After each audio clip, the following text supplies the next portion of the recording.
to say. People come from far, far, far away to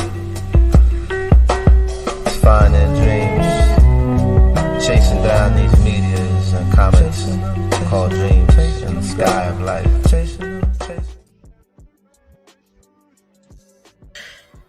Yo, what's Gucci, everybody? It's your boy K-Dot, first Black Super Saiyan to ever arrive on this planet, and I'm back here with another stream. I'm tired. I'm freaking tired, but I'm gonna try and get through this stream with you guys.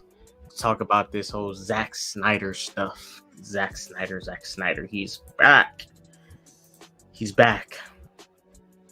So Rolling Stones comes back with an article. What's up, Arkham Gaming? Hey, how you doing? I'm already iffy about Rolling Stones, everybody, to make it clear. They put out information on Ezra Miller and didn't really back up nothing with sources, kind of I'm trying to defame. Go ahead. Is Rolling Stone like someone told me Rolling Stone's like a rock and roll article website or something? Yeah, they're more like a music news outlet, I think. But they started branching out. They've been branching out for years, like covering news on other stuff, but they're associated to music. Are they reliable or something like that? I mean, well, these are the same people who put out that article on remember the recent stuff with Ezra Miller and that girl and those 3 kids? Yeah. So they're the one who put out that article. Yeah, I'm a little like when I think of reliable with like sources and stuff like that, I think of Variety, Hollywood Reporter, maybe mostly those are reliable. I don't know how I feel about this. It could be 50-50.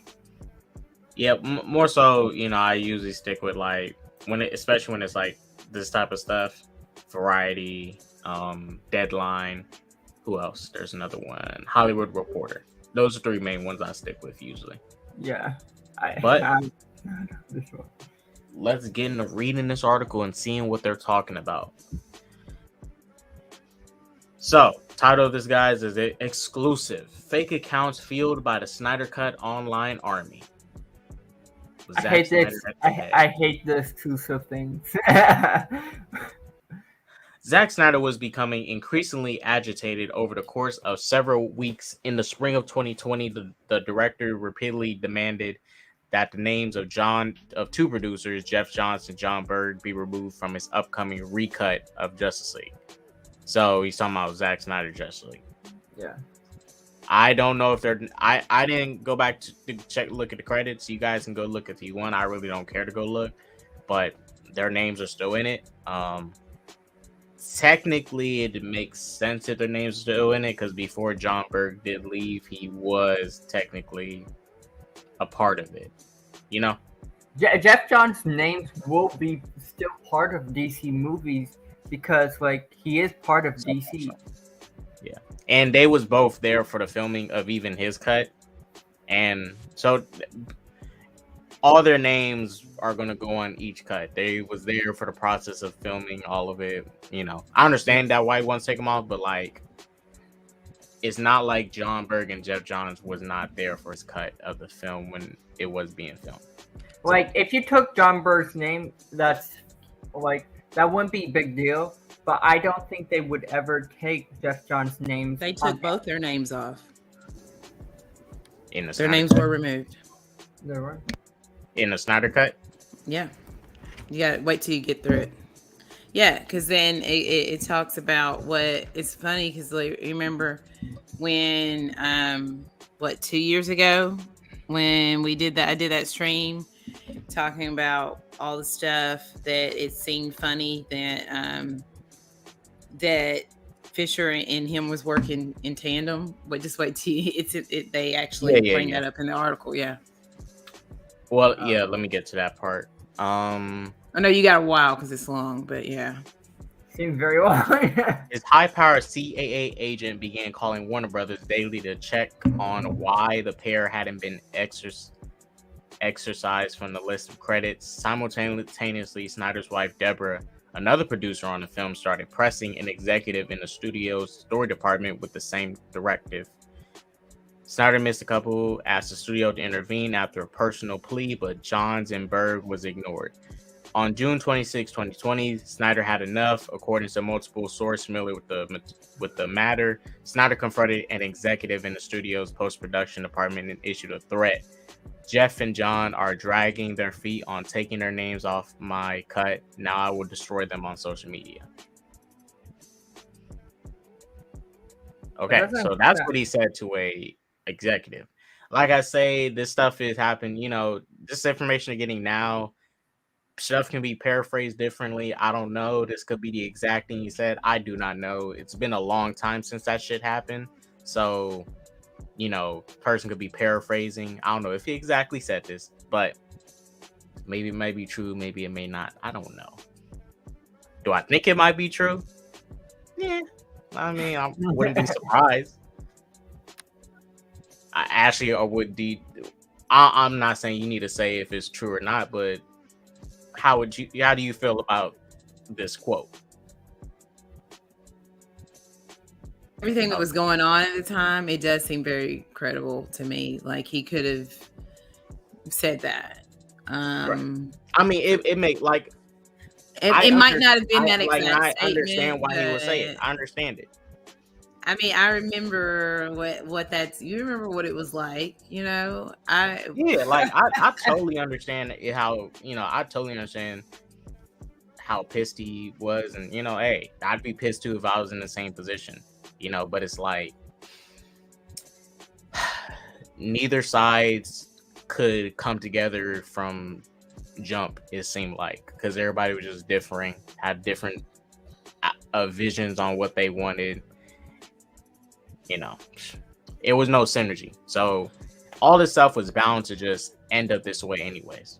There was no synergy from the start. None. A toxic social media movement had already been building. What's up, RJ? If you want a link, let me know. A toxic social media movement had already been building around the director since at least 2018. I wouldn't say that. Okay. They was kind of there. What was you saying? What did you just say? What did you say, Dot? Wait. I was saying from jump that there was never any synergy. So for synergy. So this was all going to eventually end up this way. But like I say, if something like BVS did do well, you know, they would have never asked Jeff Johns of like, you know, hey, watch Zach like a hawk, like constantly watch over him. I don't think Jeff wanted to do that shit. Having a babysitter grown ass man. I mean, I know he didn't want to do that shit. I wouldn't want to do it either. I don't think that they were babysitting and watching over him. From what I was reading, it was really more about them. They started to lose faith in his ability. I sent it to you, RJ. I sent you the link. A toxic social media movement had already been building around the director since at least 2018, spiking with online cries for Warner Brothers to release the Snyder cut of Justice League 2 years later. As Snyder demands escalated behind the scenes, including for more money to finish this 4-hour director's cut of the film for HBO Max and access to intellectual property, so did its the fuck? Oh, that's an A. What the hell? Look like an I and a T. Damn, I need glasses. So did a flood of attacks aimed at Warner Brothers, calls for boycotts, demands for some executives to be fired, even death threats against them. Fans went after anyone or anything deemed a danger to the so-called Snyderverse, including directors like Adam Wingard, movies like Wonder Woman 84 with Johns as a writer. The onslaught included cyber harassment. So severe, Warner Brothers security division got involved, as this matter predates the current leadership and new company. So, I mean, I'm not going to say everybody in the fandom was harassing Warner Brothers and stuff. I'm not saying they deserve the harassment. I'm not saying they deserve criticism for how they went about the situation. but nobody doesn't. You shouldn't be getting death threats Yeah, over like movies. I Like- understand how everybody felt, but that's like if I hate Thor: Love and Thunder, but I wouldn't send a death threat to Taika Waititi. yeah, no, like It's not that serious. I No, can hate the movie and not have to send death threats or DM Taika saying, "Fuck you, Taika, you ruined Thor, you bitch." yeah, I think that's going too far with like you could like the movie or not or what like or I just don't think death threats is the way to go to like doing something. Like it doesn't accomplish anything. Ashley, I already know how you feel about people. How you feel about it? People harassing and sending death threats and stuff. Like, I think that's horrible. Like the fact that people were sending death threats, and I mean, the fandom is probably the second most toxic fandom on social media because of behind the things that they were or doing. Star Wars. Behind Star Wars. Yeah, Behind Star Wars. Star Wars is is terrible. but I feel like that. Nah, MCU is not toxic yet. They're getting No, I'm not saying the MCU is not toxic. I mean, yeah, there's. Oh, I'm not. No, I'm just saying But I'm saying, but on a level, and I'm not even talking about DC fandom. I'm talking about Snyder.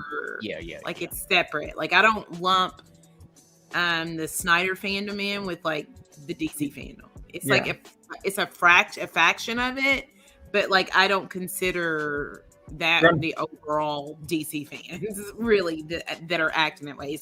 It's a subgroup of people who watch DC films, but they're only interested in a specific vision and a specific director's films.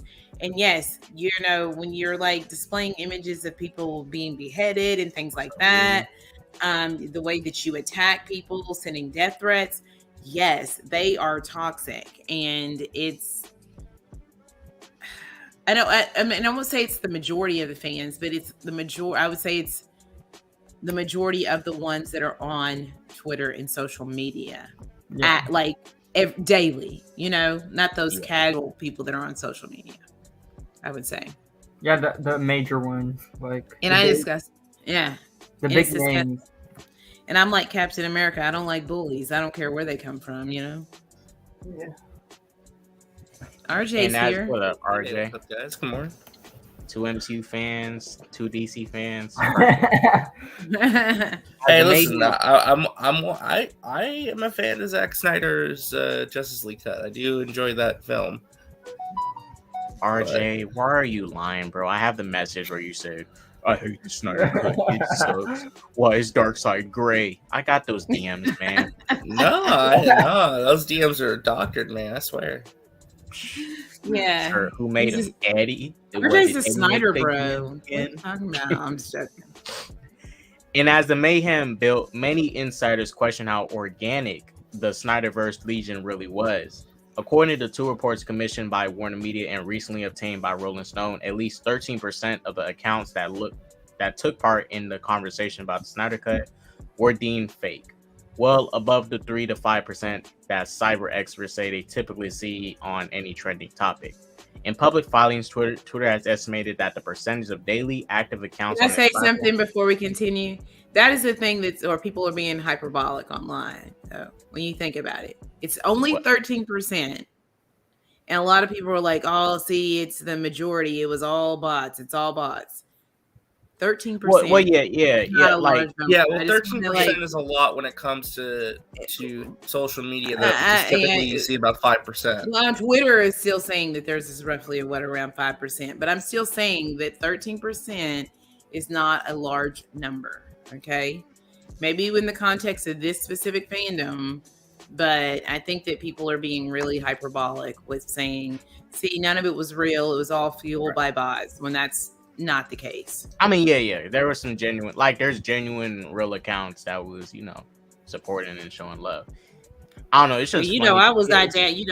I'm not like repping out here in the streets for Snyder, but I'm just like gonna call it what it is and how I see it. Yeah, I mean, we know you got your Wanda bot accounts and stuff, and your Cat accounts, your Peacemaker bot accounts. You love Peacemaker. We know you got it all. But I don't know. It's just funny to me that people make like there's people doing these bot accounts. And I think there's some like programs that automatically have bots, put messages. You can literally make a bot and have it put messages. I don't know. It's just funny to me that there's people making multiple accounts, just tweeting the same exact shit. Now, there are some people that do this in a they do it in a controlled manner to generate, some fake hype, some publicity. So celebrities do it. I'm not. This isn't nothing new, but I don't know. It's just funny to me. It's literally a not so organic way to get clout and fame that you're looking for, because it's literally controlled and it's fake. Not all of it is fake, but the people making the bot accounts, they're the fake part about it. They're the fake part about the hype.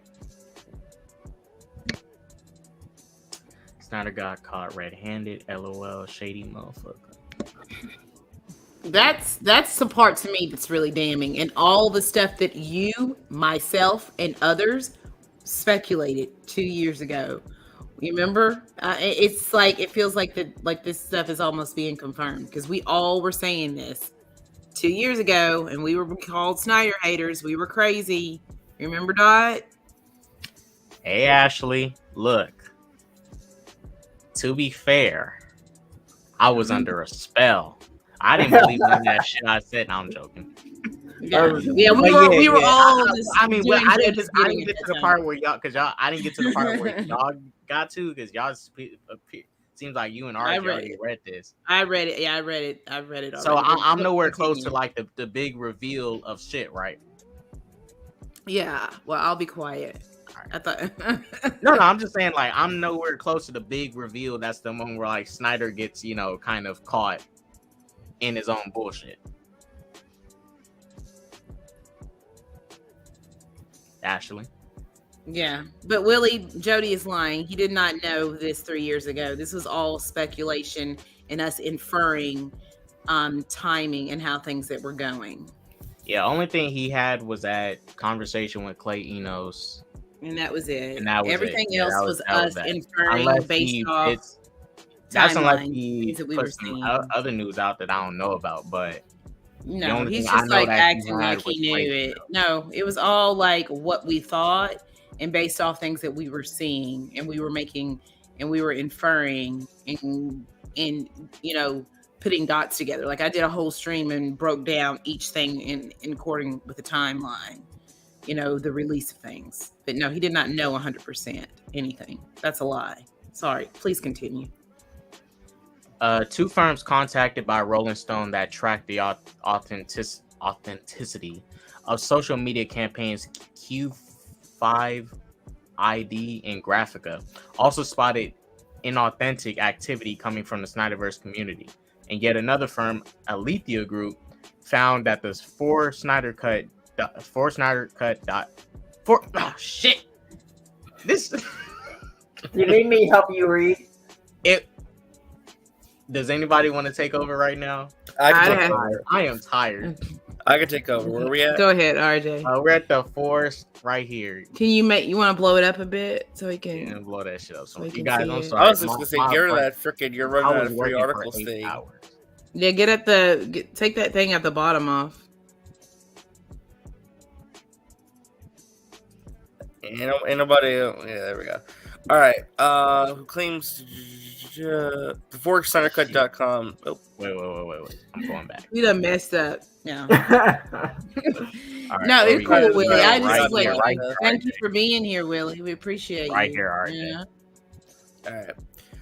Yet another firm, Alethea Group, founded the SnyderCut.com domain, which claims to have made the hashtag release SnyderCut hashtag go viral in May of 2018. and became the landing hub for efforts to bring Snyder back to the helm of the DC Universe, was, at least at one point, registered to a person who also ran a now defunct ad agency which promoted its ability to bring cheap, instant avatar traffic to your website. What is going on? Do you want me to pull the article up? Kicked him out. Kicked him out. Did it? Fuck you, Rolling Stone, pieces of shit. Let me see if I can pull it up. Hold on. I think you have to be subscribed. I'm not subscribing to fucking Rolling Stone. I mean, I can screenshot it and we can put I got it. You got it? Okay. Yeah, I got it. At least for right now. Okay. I might have it. I know I have it on my phone still. Because I haven't closed the article out. Sorry, guys. All right. Rolling Stone spoke with more than 20 people involved with both the original Justice League and the Snyder Cut, most of whom believe the director was working to manipulate the ongoing campaign. Snyder claims that if anyone was pulling the strings of the social media fervor, it was Warner Brothers, trying to leverage my fan base to bolster subscribers to their new streaming service. But one source maintains Zack was like a Lex Luthor wreaking havoc. I know this triggered a lot of people because they're calling him a supervillain. It's like, no, they're just talking. They're talking to people behind the scenes who are involved with this. They're kind of being like, hey, this is just the reality of what we experienced while we were working on both things. We think that Zack manipulated some of the social media campaign a little bit. Yeah, and real quick, and so Rolling Stone don't cut it. I just want to say this real quick. I noticed, because Ray Fisher kind of went about the same type of situation, trying to get information behind the scenes, talking to people, and coming back and basically saying. If you haven't read the article, they bring him up.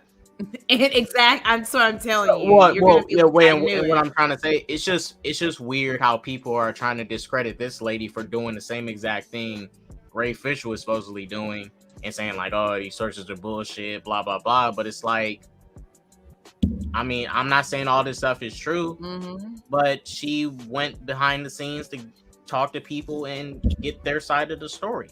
Same thing Ray Fisher was doing. So it's like, I don't know. It's just kind of.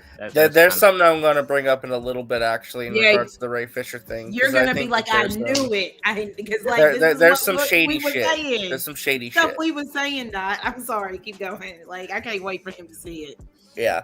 For a time, rival studios and digital marketing executives were intrigued by the Snyderverse fan mobilization, wondering how they, too, might better harness the power of social media.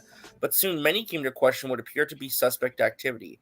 Hashtags like #release a Snyder Cut saturated social media beginning in late 2019, racking up hundreds of thousands of tweets a day to pressure Warner Brothers to release the director's version of the film. And when the studio finally released Snyder's new cut in March 2021, #Restore the Snyderverse, a fledgling fan hashtag calling for Warner Brothers to greenlight more of Snyder's DC films, racked up more than 1 million tweets in one day. Just look at the drop. That hashtag was trending at 1 million tweets a day for when they wanted to release the Snyder Cut, and it dropped down to 40,000 within days, says one digital marketing executive who claims the phenomenon became the talk of Hollywood.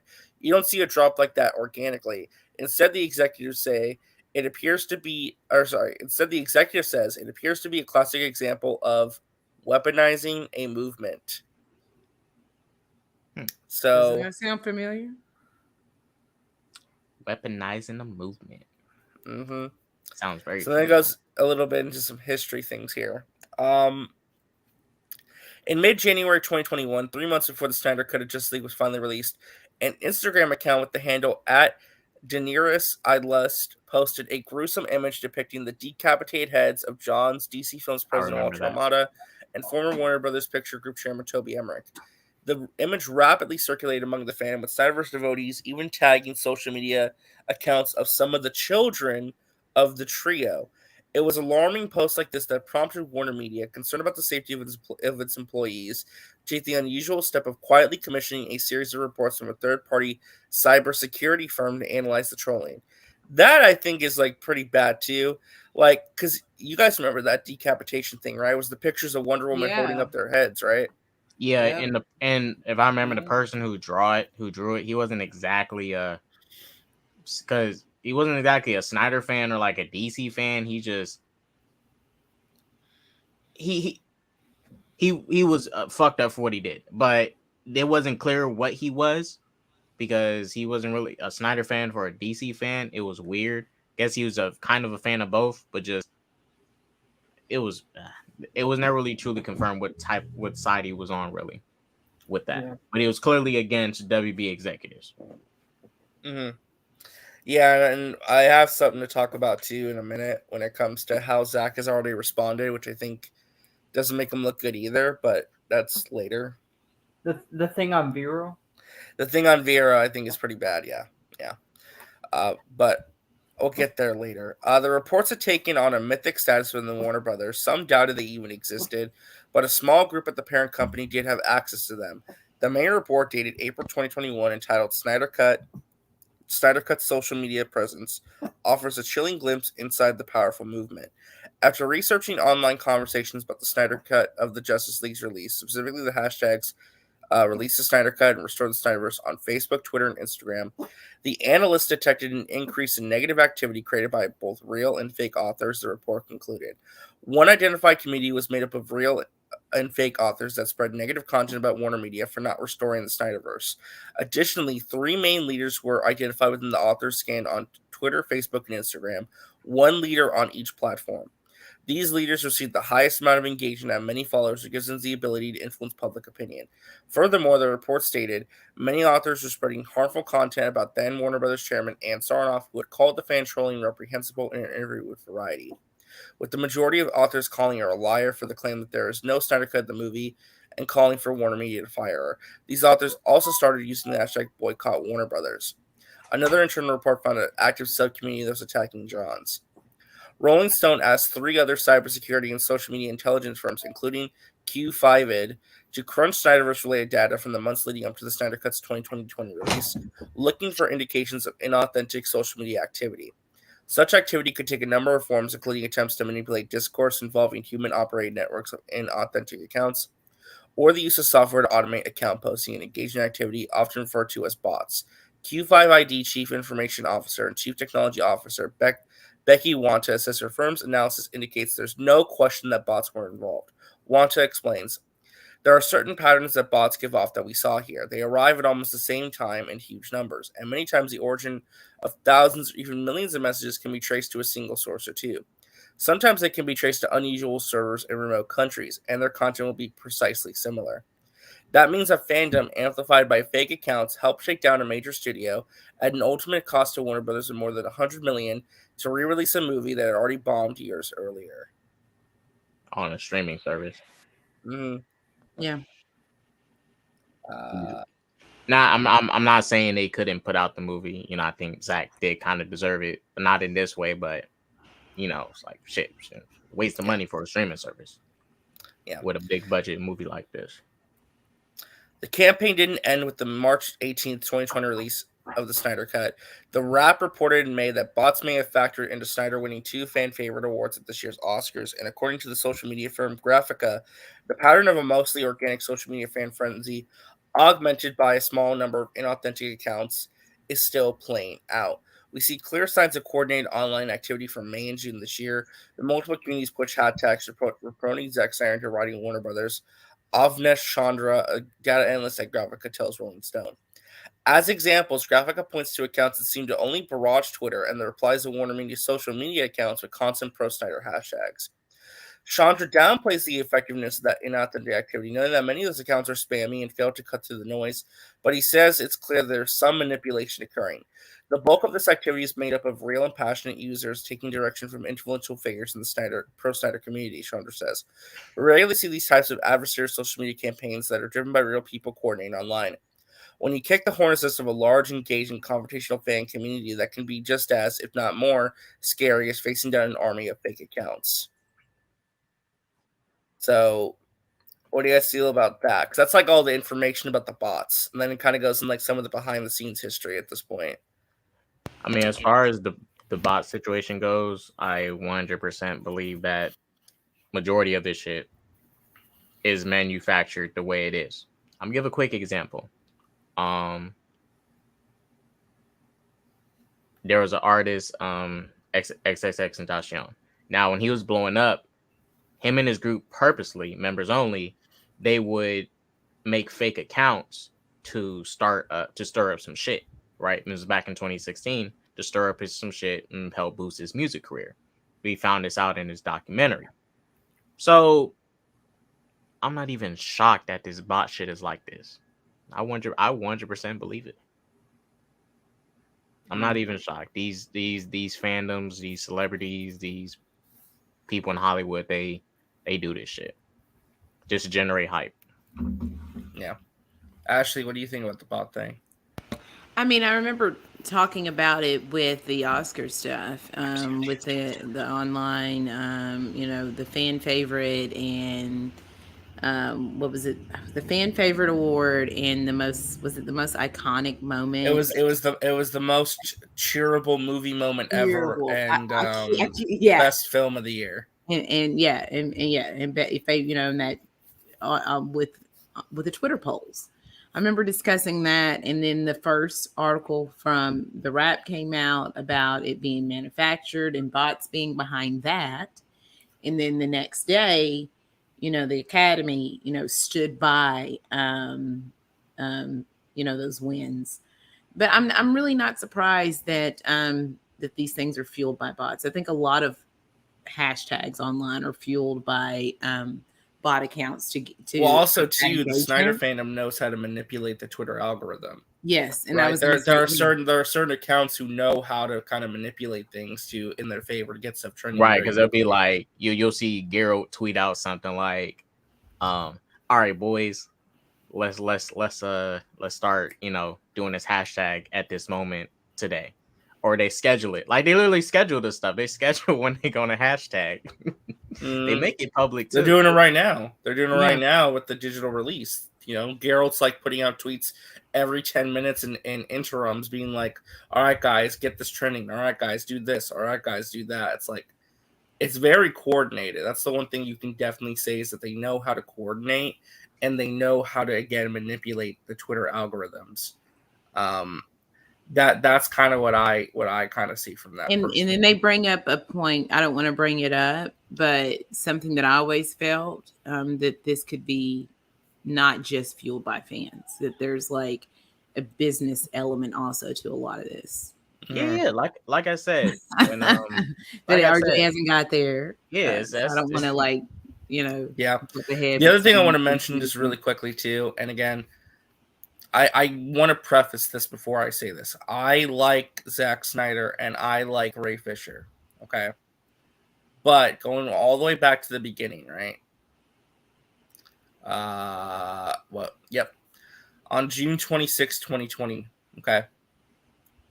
We talked about this last night on Matt Charbo's stream, $3 Theater. But here's the thing, okay? This is where I have some suspicions. If this is accurate, Zack Snyder confronted Jeff Johns and John Berg, being like, get your names off my movie, right? He said, I don't want your names on this movie. And they didn't want to acknowledge it. He confronted them or confronted somebody. He confronted an executive, right? Yeah. Saying, either get their names off this movie or I'm going to destroy them on social media. Okay. If this is accurate, 5 days later, not even a week after this event, was the first time Ray Fisher openly published a tweet saying Joss Whedon acted bad on the set and he was enabled by Jeff Johns and John Berg. You remember 5 days later. Let me see when I did my first. Oh, and I can mine's private because it was associated. Yeah, because we pulled it up. We pulled it up and verified it. It was July 1st. No, but I was gonna say died. I'm trying to see when I did my first you remember stream on rate, like my you did. And then remember you came on my stream, you and MSK, and I broke down a complete timeline of everything I did on that July Ray 1st. Fisher said when he said it in correlations to the things that Zack Snyder had been doing also in the background. So we're always under the impression that this was a calculated thing between the two of these people, with both of them, that he was being fueled by Zack Snyder to say these things. And that's what I was saying. That's what I do think Ray would, at this point, based on this, again, that cannot be a coincidence that 5 days later is when that whole campaign started by Ray Fisher. Okay, I should put Right, this because thing because back up now. I always go back to this. There was a time when his NDA expired long before this movie came out. So why not say nothing then? But why say something now on July 1st after this? Why? Mm-hmm. And Why again, not say? and I'm not being conspiratorial either, because I want to say this too. It's not like I have an agenda against Ray Fisher. I like Ray Fisher. Okay, I like Zach. But even people like John Campia, who I talked to on Twitter last night, he deleted everything though because I think he was getting, he just didn't want to deal with it. Yeah, he was But getting harassed and but stuff. but he told me, and I asked him. I'll pull it up real quick. I'll read what he said. I asked him, "What stood out to you the most about this article, and what should be the takeaway from film fans?" And that's what he said. And this is the exact same thing we talked about last night. So I didn't feel like I was crazy for thinking this. The timeline of Snyder targeting Berg and Johns, and days later, Ray Fisher attacked them publicly. Then Snyder wanted Hamada out of the way for blocking Martian Manhunter, and suddenly Fisher publicly started attacking Hamada. Then Fisher gets a role in Rebel Moon. I'm sorry, but it's sus. Yeah. It's really sus that all of this starts right when Zach started having issues and wanted John and Berg's name off the movie. It's very suspicious. I mean, it's funny because there were certain people, we've been saying that all along, and we were like, yeah, well, I mean, we've been saying this. And now that this, and it's like hearing this article. I mean, yeah, look, this thing, I didn't think I was crazy about all my I didn't either. It was just finally waiting for that confirmation. Like, I didn't, even if I was wrong, right? Yeah, I'll totally admit, I was totally wrong about my suspicions if, this wasn't true. But I had those suspicions and everything just lined up. And like I say, I always say this. If Ray Fisher was in a situation where someone, and I'd say it has to be, if you was on set and I don't know, fucking Jeff Johns sexually abused you or something, I totally understand why you would not say anything. I totally fucking understand. I totally understand it. Because that's like a whole different type of abuse. And people always question why those people don't come out and say nothing. It's because that is a different type of abuse. But someone saying racist stuff to you or verbally saying stuff to you that's rude and kind of abusive, it's like, I understand you want to wait to say that stuff because you don't have the courage to say it. But 4 years later, that's pretty long. That's a long time. That's a long time to not say nothing. And I always said this. He would have risked his job then, but I totally would have respected Ray Fisher if, during the process of filming, when the movie is coming out, or even a little bit after the movie came out, he came out and said all this, this happened on set, this, and this. Like, he broke it down, and he said it as soon as the shit went down. I would have totally respected it because, this stuff is happening so close to when you're saying it. You get the proper information on it. Everything could add up in your favor. But you also waited have too to long think, to do this. You could tell that it almost felt like it was calculated because how things were lining up. And I do want to bring up Daniel's point. He says Jeff Johns still has a career, and so does John Berg still has a career. So it wasn't very effective, if true. Right. It wasn't about destroying the man's career, essentially. I mean, it was really about getting their names taken off of Zack Snyder's film. And that's what he wanted. Their names were still there. He then pushed back. And then that's when Ray Fisher comes in and starts to badmouth them. And then not too soon after that, I'm going to let RJ continue to read and what happens. Yeah. And again, I don't want to jump the gun, but I have issues with the way Ray handled this situation, and he continues to handle it on social media, but we'll get there later. So this goes into some of the behind the scenes stuff with the Snyder Cut, right? So this is kind of like it takes a different turn from the bot stuff, kind of goes into more details from other things. Every superhero tale needs an origin story, and the groundwork for the Snyderverse siege had been laid well before 2020. While Snyder denies it, one source tells Rolling Stone the director hired a digital marketing firm to juice fan engagement back in 2016 when his $250 million film, Batman v Superman Dawn of Justice, was savaged by critics and disappointed Warner Brothers brass at the box office as well as the DC film base. Nevertheless, the Snyder Army was coalescing. On February 27th, 2017, Snyder showed his first cut of the much-anticipated Justice League, intended to be DC's answer to Marvel's all-star superhero juggernaut, The Avengers, which had earned $1.59 billion worldwide 5 years earlier, and was directed by Joss Whedon. Executives of the studio, headed up at the time by former chief Kevin Sugihara, thought the film had major issues, including that it was convoluted and still too long at more than 2.5 hours. The movie was deemed a disaster and full-on failure by those in the room, and as a result, the studio pivoted and enlisted Whedon to come on as a writer and consultant, according to multiple knowledgeable sources.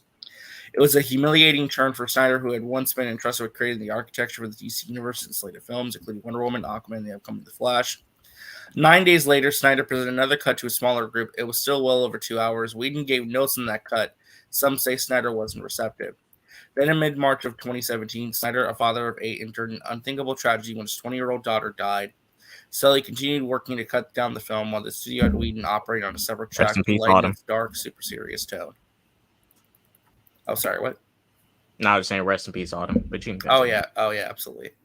Yeah, that was a shitty situation too. I mean, I can't even imagine going through something like that. It's horrible. On May 5th, 2017, Snyder screened his final version of Justice League on the Burbank lot for all the studio's apartment heads. It clocked in at 2 hours and 18 minutes. One source familiar with that cut called it unwatchable and joyless. Meanwhile, Whedon, the creator of Buffy the Vampire Slayer, was prepping to direct reshoots in the summer so that the film could make its November 2017 release date. None of the backstage drama surrounding Whedon's hiring had surfaced in the press at that time.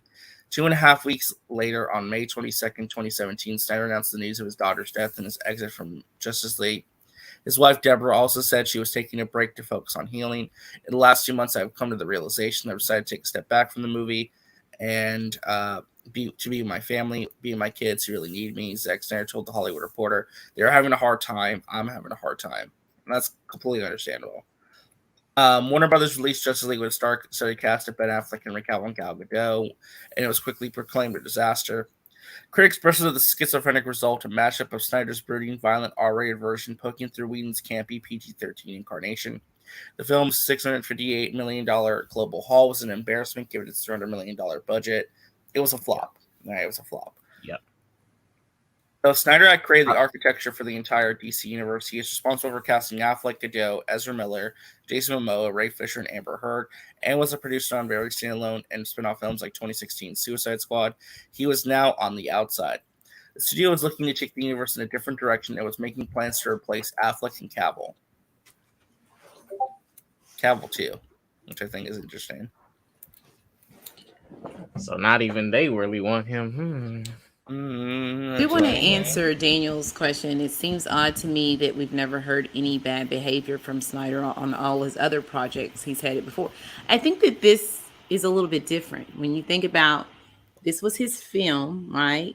He then, behind the scenes, they start to bring Whedon in to undermine him, right? This is his vision. He's a director. This is very personal. This is his creative work of art. And then what, unfortunately, again, what happened to his beautiful daughter, right? And the loss of that. And when you take away something very precious in the sense of something that's very personal to someone, their art and their creative, what they believe and they make, it's really not that he's treating the talent bad. He's going up against executives that he feels that have treated him unfairly, and he's pushing back on them, and he's gonna buy, and it's like that, and that's what's happening. I don't think that he has treated anyone fairly when it comes to talent, but he was very upset by being undermined, also during a time in his life where things were very, very difficult, and he felt like he did not have the support of people who were there in overseeing his creative vision. So I think that's a little bit different than, and when you're put in those type of circumstances, you might act, in a completely different way. That's how I see it. Look at it like this too, right?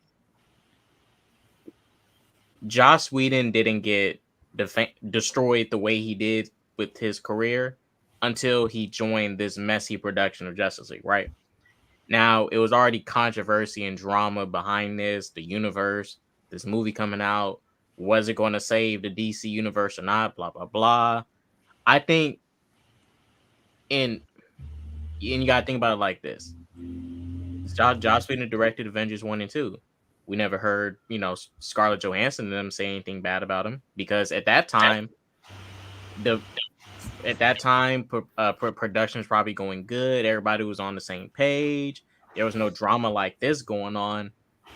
It's just the whole drama of this whole situation that ended up exposing everybody and more people than Well, expected. and that's the other thing If too. Like, this these people production, are real journalists. Like, they do research. They Yeah. do. It takes a while to compile evidence. Like, this isn't something that can just be done in like a couple days and just be like, all right, we're done. Exactly. This is not fly by night. Rolling Stone has been around for what? At this point, 60? Was it 50 plus years? And they're not. They make sure that they have cited sources, that they speak to people, that the information that they get is credible. I don't think that anybody is saying that Zack Snyder is like really a horrible human being, but he was very determined to get his cut out, right? Yeah. And it was a coordinated thing. He didn't want these people's name on his film, and so they did what they had to do to push this narrative to get what they wanted. That's what I think happened. Zack Snyder, just like Ash said, I don't think he's a horrible person either. But when it comes to this situation, he's not completely innocent in this situation either that's going on. This situation here, he might be doing good in other places, but I can be doing good here, but I can totally be doing something wrong here. Like, two things is possible. Both those things is possible. Yeah, I can be cool with RJ, and me and him could be, chilling and talking about MCU shit all the time, blah blah blah. And me and Ashley, we could be probably beefing and shit, and they both cool. It's just, it is what it is. I don't think that he's not 100% perfect. He's but I not don't an think evil he's a man. bad dude at all. I don't think he's. Listen, he was in a really crappy situation, and he was in a very crappy situation, and he did what he thought was best to get what he wanted for emotional relief and just like to do what he felt he needed to do as an artist, right? Yeah. But at what cost, I guess, is the question you have to ask, right? Yeah, it was shady. Yeah. But yeah. We can't deny it. But you continue, RJ. Yeah, I'm just checking something real quick. Okay, I thought you were waiting on me to stop talking. No, you're all good. Around this time, sources say Snyder sent one of his editors to the studio to retrieve hard drives that contain materials for Justice League. Snyder was asked to return them, considering they were studio property. He balked. Snyder says he was contractually entitled to files connected with the film, that the materials were for my personal use, and that he was not asked to return them at that time. Security was notified, sources say, but no action was taken. No one expected Snyder to begin tinkering with all alternate cut of the film. So that was when he got the access to those hard drives and was like posting those cryptic things and like posting those images and stuff. That was all kind of like, again, to like fuel that social media campaign. Right, which I remember him doing, posting the black and white. Yeah, I remember that. Cyborg to Father's Day and shit. Uxes. I'm like, bro, get the shit out of here. Yeah, I remember. But a new force was rising, the Snyderverse army. For SnyderCut.com, one of the loudest and most influential voices in Snyder Online fandom made its debut in late December 2017, according to both the site and the main report commissioned by Warner Media. Played an influential role in making the Twitter hashtag release of SnyderCut go viral. It's unclear who, and this is what pissed a lot of people off, it's unclear who precisely is behind the site. 4 participants are listed there as its developers, including a self-identified fan and site owner who purports to be from China named Fiona Zhang. Now, real quick, let me comment on the Fiona thing, right? Now, she was the one who originally started this, but I've seen some racist ass shit she said. So I'm not saying she's that same person who said that racist ass shit, but I saw her say some shit about black people, bro. Just saying, I saw her say some shit, and she is from China, right? Like, she's correct. I saw her say some racist ass shit, so she's not a 100% innocent person. That's what I'll say. She's, but I don't know how she is today. I don't know how she's doing. She has been off social media for a while, but I seen her say some fucked up shit. Some fuck shit. You're talking about what she said to Jamal, right? That guy Jamal on Twitter calling him you know Yeah, I what? think what she call him, like a monkey or something. What she call him? She said like a Yeah. monkey or something. Yeah, something like that. Yeah. Mhm. Also, Yeah. she's mysteriously gone missing in the last 2 years, and no one knows where she is. Yeah, that's the thing. She just like disappeared. So yeah, she She literally disappeared the moment the freaking cut came out. Which makes you think she was hired, maybe. She just randomly disappeared. That was so weird too. Like I Dang. don't see her on social media, on Twitter saying nothing, joining in conversations. She just disappeared. Yeah. Go The ahead, site continue. was originally registered using a privacy service in December 2017, but web registration records show that during a brief lapse in the primary protection from mid-March to mid-October 2021, a digital marketing consultant named Xavier Lanes was listed as the registrant of forcentercut.com. Social media analyst firm Lithia tells Rolling Stone that it is highly unlikely that ownership changed hands before or after that period. A LinkedIn account for Lanes, who is not mentioned on forcentercut.com, identifies him as the CEO of a Los Angeles-based digital ad firm called My Agency. The website is no longer active, but an archived version of that site touted such services bringing cheap, instant avatar traffic to your website. The agency boasted, "We use the latest technology concentrated in the palm of your customers' hands to grow your business beyond your wildest dreams." Snyder denies knowing or even hiring Lanes. Lanes did not respond to a request for comment. Fiona Zhang, meanwhile, despite prolific tweeting about Snyder from 2016 up until the day of the Snyder Cut's release in 2021, has posted just twice since then. A query to Zhang went unanswered. So, yeah. Over the 2 years following Just League's disappointing bout, Warner Brothers faced changes. In June 2018, AT&T closed an $85 billion deal to acquire the Time Warner Media empire, whose sprawling assets include CNN and HBO. Following year, Suji Hara resigned following a Hollywood Reporter expose about his apparent efforts to secure roles for an aspiring actress with whom he had a sexual relationship, and Sarnoff replaced him. All the while, Snyder fandom continued to call for the city to greenlight a Snyder version, Justice League, launching a Change.org petition and mobilizing the hashtag, release the Snyder Cut. Executives who didn't fall in line faced a social media beating. Former DC Entertainment President Diane Nelson deleted her Twitter account in September 2018 after Snyderverse adherents targeted her for merely praising Todd Phillips' Joker, a film that exists outside the Snyder canon. Pricey publicity stunts ensued, like a towering Times Square ad, which can cost more than $50,000 per day. Yeah. And a plain fine over Comic-Con with a banner calling for DC to release the Snyder Cut. None of the press reports at the time addressed who was footing the bill. Where was the fundraiser? Why didn't we ever see a Kickstarter campaign for the fans? Asked one insider became skeptical of the grassroots nature of the Snyderverse movement, seeing the costs of marketing endeavors. Yeah, that's a good point, because like who was paying for this stuff? Yeah, because I don't remember.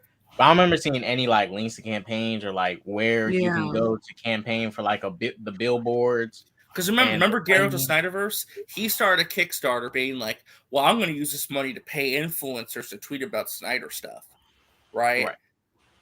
But where was this? Like, the only other time I can think of, like, of anything, I think that Garrett to Snyderverse Kickstarter was used to buy like a Release the Batfleck movie banner somewhere. But that's my question. It was for like a van or some shit. It was a banner for a van. Who's paying for this stuff?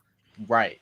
Who's paying for the Times Square anonymous, Snyder Cut high-profile, rich donors that might possibly be friends with directors? I'm not gonna. That's what I think. I think it was either Zach himself, Ayman Hariri, the founder of Vero, who we investigate apparently may have some close ties to Zach and could have been funding some of this.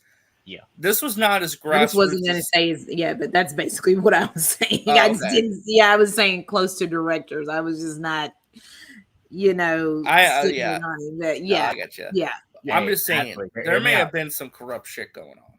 Hear me out, RJ. Ash, hear me out. Kevin Feige funded it because he wanted the cut to come out so DC could fall into bigger shambles. Hear me out. Kevin Feige was like, all right, Zach, you want to destroy DC? For sure. Let me help you, my brother. I'm going to give you like $50,000. You let your cut come out, destroy the DC universe so my MCU can thrive. Dang, Kevin Feige is a G. That's some bullshit right there. Kevin Feige, you are the devil. Yeah. Great man to look up to. He did it. Feige. He did it. Feige knew what time it was. Kevin Feige. I don't know. It could be. Who knows?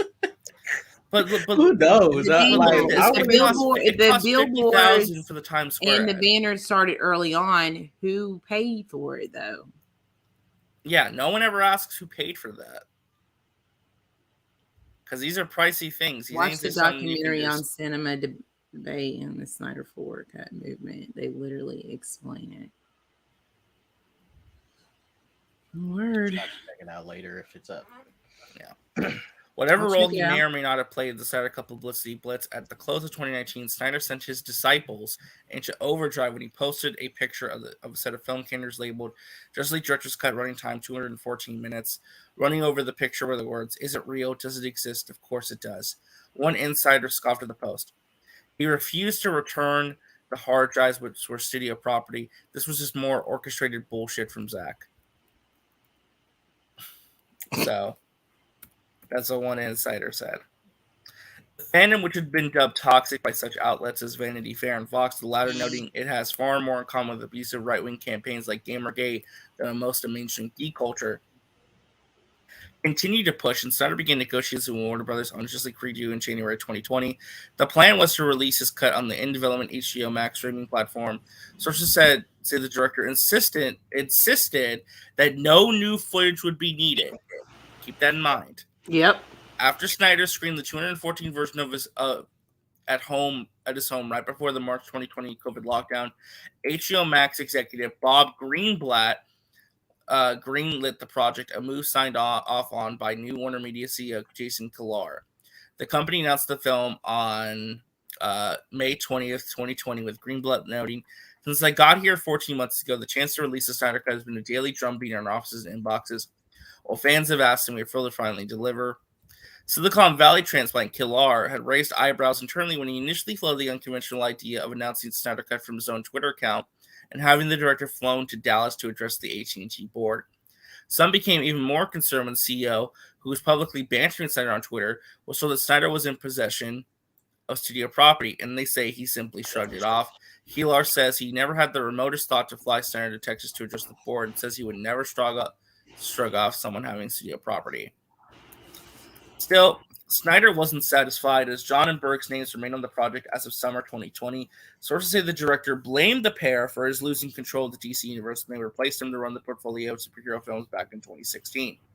Then, after 4 months of a fan siege targeting Johns and Berg, they were quietly removed from the credits.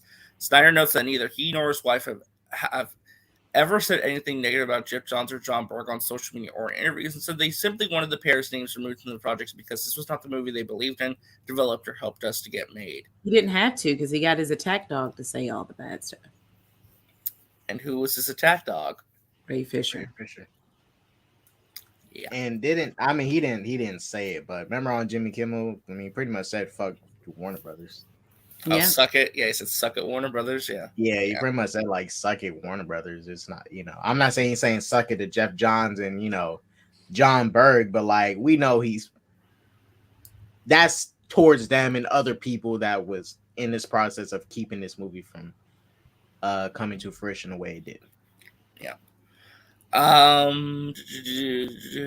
Okay, around the same time, Kilar agreed to give Snyder $60 million for post-production and special effects work.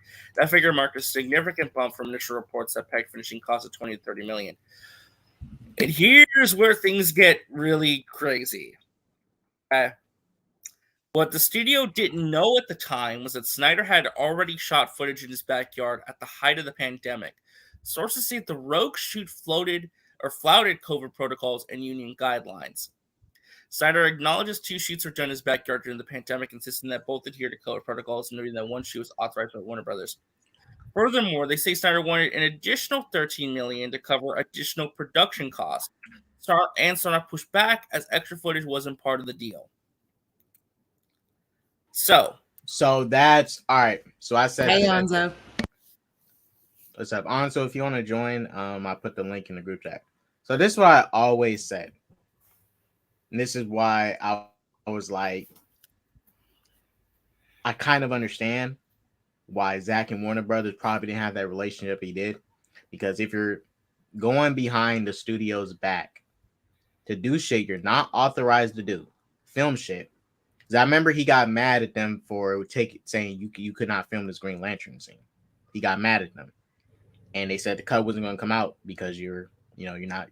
We cannot allow this. He got mad, and it's like, dude, you're using people's money and doing shit with it that they don't want you to do with their money. I understand you want to have your Green Lantern, all that. That's like if Ashley worked for me. I said, Ashley, I'm paying Ashley like $200 an hour. I'm paying Ashley $200 an hour, right? And I'd say, Ashley, just stay right here at the front desk and do not touch the computer screen. And Ashley touches the computer screen. Ashley, you're fired. Yeah. Why'd you touch the computer screen? You just lost $200 an hour. You're fired. RJ, come on. One job. All right. But it's just like, I understand now why they didn't have no good relationship. I mean, shit. You're doing shit like this? Dude, they told you. Just film the shit. Just finish the movie. Don't add all this extra shit. Finish the movie. That's it. That's it. Yeah. I mean, this is just what's really interesting about this is that Forbes just published an article review. No, I put the link in the group. it's like a super short article, though. I mean, yeah, I put it in the private chat. Yeah. But what's interesting about this to me is that, again, he shot footage without permission, right? But also, he didn't do it with the proper COVID protocols, like being vetted by the studio. So the studio couldn't come in and say, okay, you're adhering to what needs to be done for COVID and safety protocols. Now, he could say he adhered to the protocols, but like, and he's saying that one shoot was authorized, right? I don't know. That's just really weird to me. right. I was like some real. That was some shady stuff Snyder did there. It's like, bruh, just finish the movie. You don't film all this extra shit. You get people hopes up. Drop that picture, and it's like, well, guys, you could have got this. Well, you wasn't supposed to film it. Yeah. And I do want to say the Forbes article is really the author's. It's more like an opinion piece, and he talks about the 13%. He doesn't have any facts or anything. It's really an opinion piece, but it's in the private chat. But I've read it. It's really his opinion. It's an opinion piece. Can one of y'all take over reading, because this is a lot? What do you want to throw? Where you at, RJ? I can jump in. Meanwhile, the Snyder. Meanwhile, the Snyderverse controversy had begun spinning in new directions. Fisher, an actor who Snyder had plucked from obscurity to play Cyborg in Snyder's BVS, started speaking out against Whedon, the director who had been hired to replace Snyder on Justice League back in 2017. Dun dun dun dun. Joss Whedon's on-set treatment of the cast and crew of Justice League was gross, abusive, unprofessional, and completely unacceptable, Fisher tweeted. He added bringing Snyder's alleged threat regarding his one-time colleagues to fruition 5 days after Snyder made his final push to have the pair removed. He was enabled in many ways by Jeff Johns and John Berg. Let me get past that parentheses. Oh, I missed this part right here. Maybe this is new. Nearly all the insiders. What the hell? Nearly all of the insiders interviewed by Rolling Stone say they believe Fisher and Snyder were working in tandem based on Fisher's tweets coming directly on the beefs? On the heels. The heels of Snyder's behind the scenes demand. Snyder calls the allegation totally untrue. Fisher declined comment to Rolling Stone. Gal Gadot echoed Fisher's complaints about Whedon's on-set behavior, saying that the director kind of threatened my career and said if I did something, he would make my career miserable. The actress Charisma Carpenter, who had worked with Whedon on 2 TV series, took to Twitter to say the director had abused his power on numerous occasions while working together on the sets of Buffy, the Vampire Slayer, and Angel. Now, real quick. So, yeah, I want to maybe I don't want to jump the gun. Yeah, just real fast. Just real fast. I'm not saying that Charisma Carpenter coming out to say that Joss Whedon did this to me on set years ago don't matter. They definitely matter to when that situation happened and to her. But for Ray Fisher to kind of use it to back up his case here and like all that, it's like totally different on set situations. So your situation, this two different things, but it does show a history, but two different situations of what went on between you two. Yeah. I just want to bring up because Ray Fisher tweeted an hour ago. So this is the second tweet. He said, at Rolling Stone and at Tatiana Siegel 27 need to amend this article immediately. Neither myself. Real quick, I have it up, RJ. I can bring it up okay. real fast. I'm just take down your screen real quick. Boop, boop, boop, boop, boop, boop. Got it right here. Whoops. That's some eggs. That is not what we want to see, guys. I was like, where are those eggs coming from? What the hell? All right. So this is what Ray Fisher said. Rolling Stone and Tatiana Siegel need to amend this article immediately.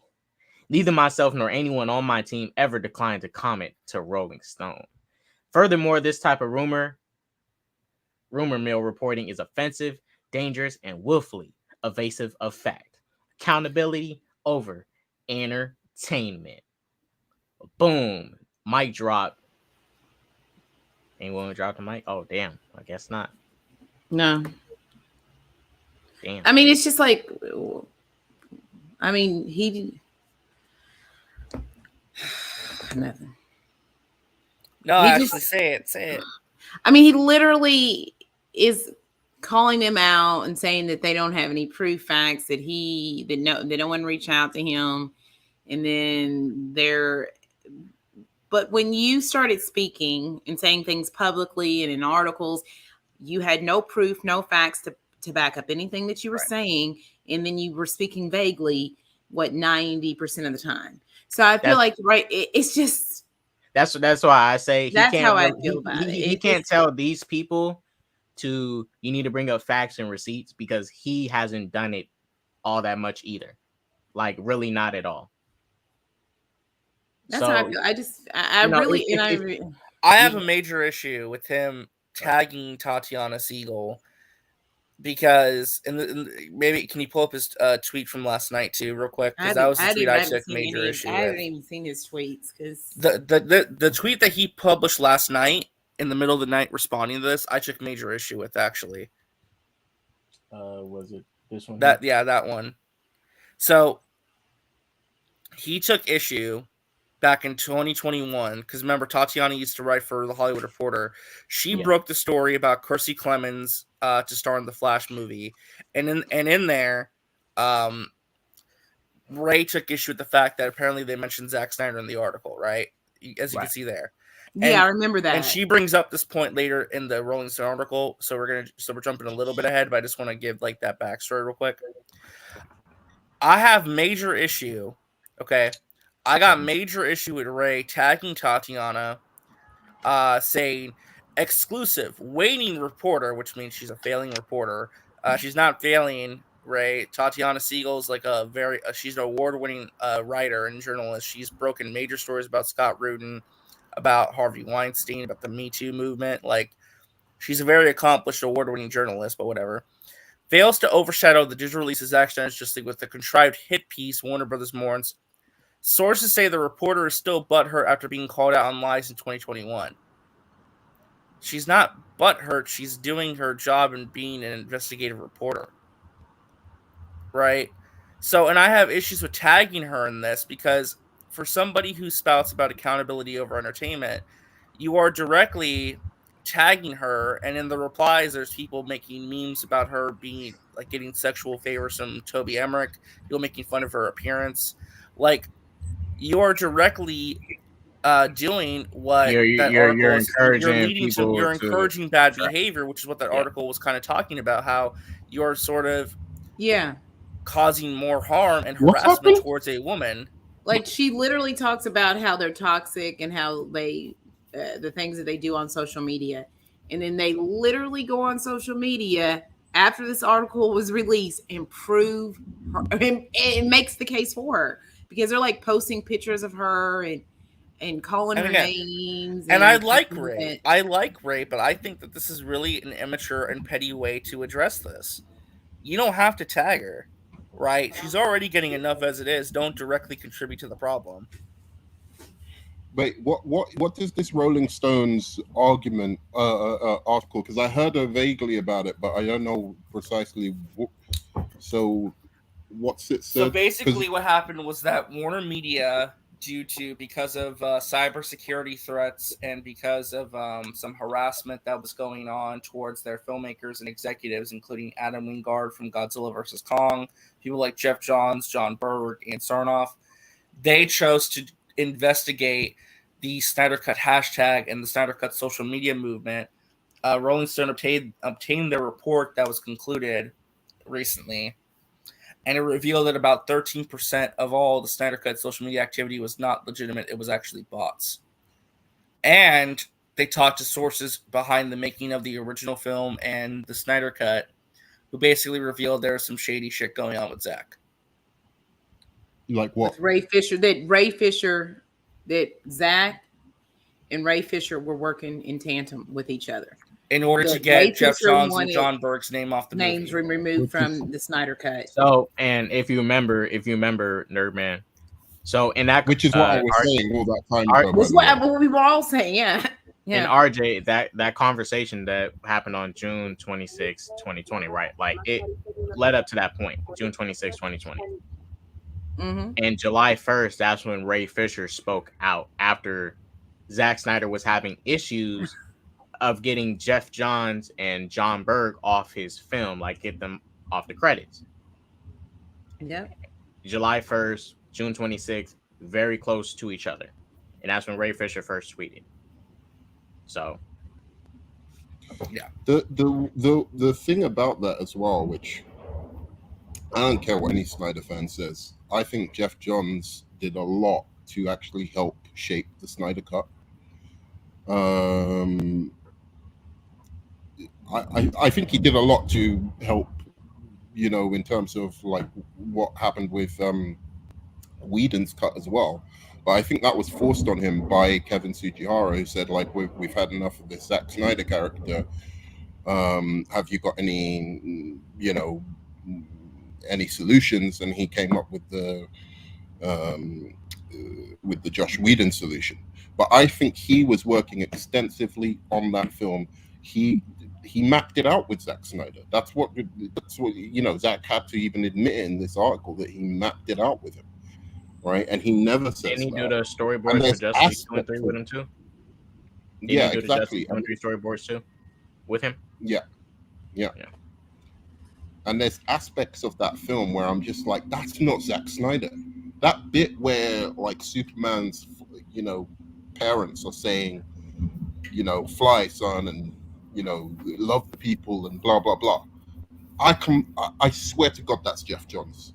Like that was Jeff Johns' influence. That was Jeff Johns' notes. I just have always had a feeling. I'm like, that is not my experience of Zack Snyder's Superman, right? Like he does not see Superman like that. So I don't know. It's just just a little bit of an instinct that I have on that film and why I even like it, even though like the other two Zack Snyder films I'm not as big a fan of.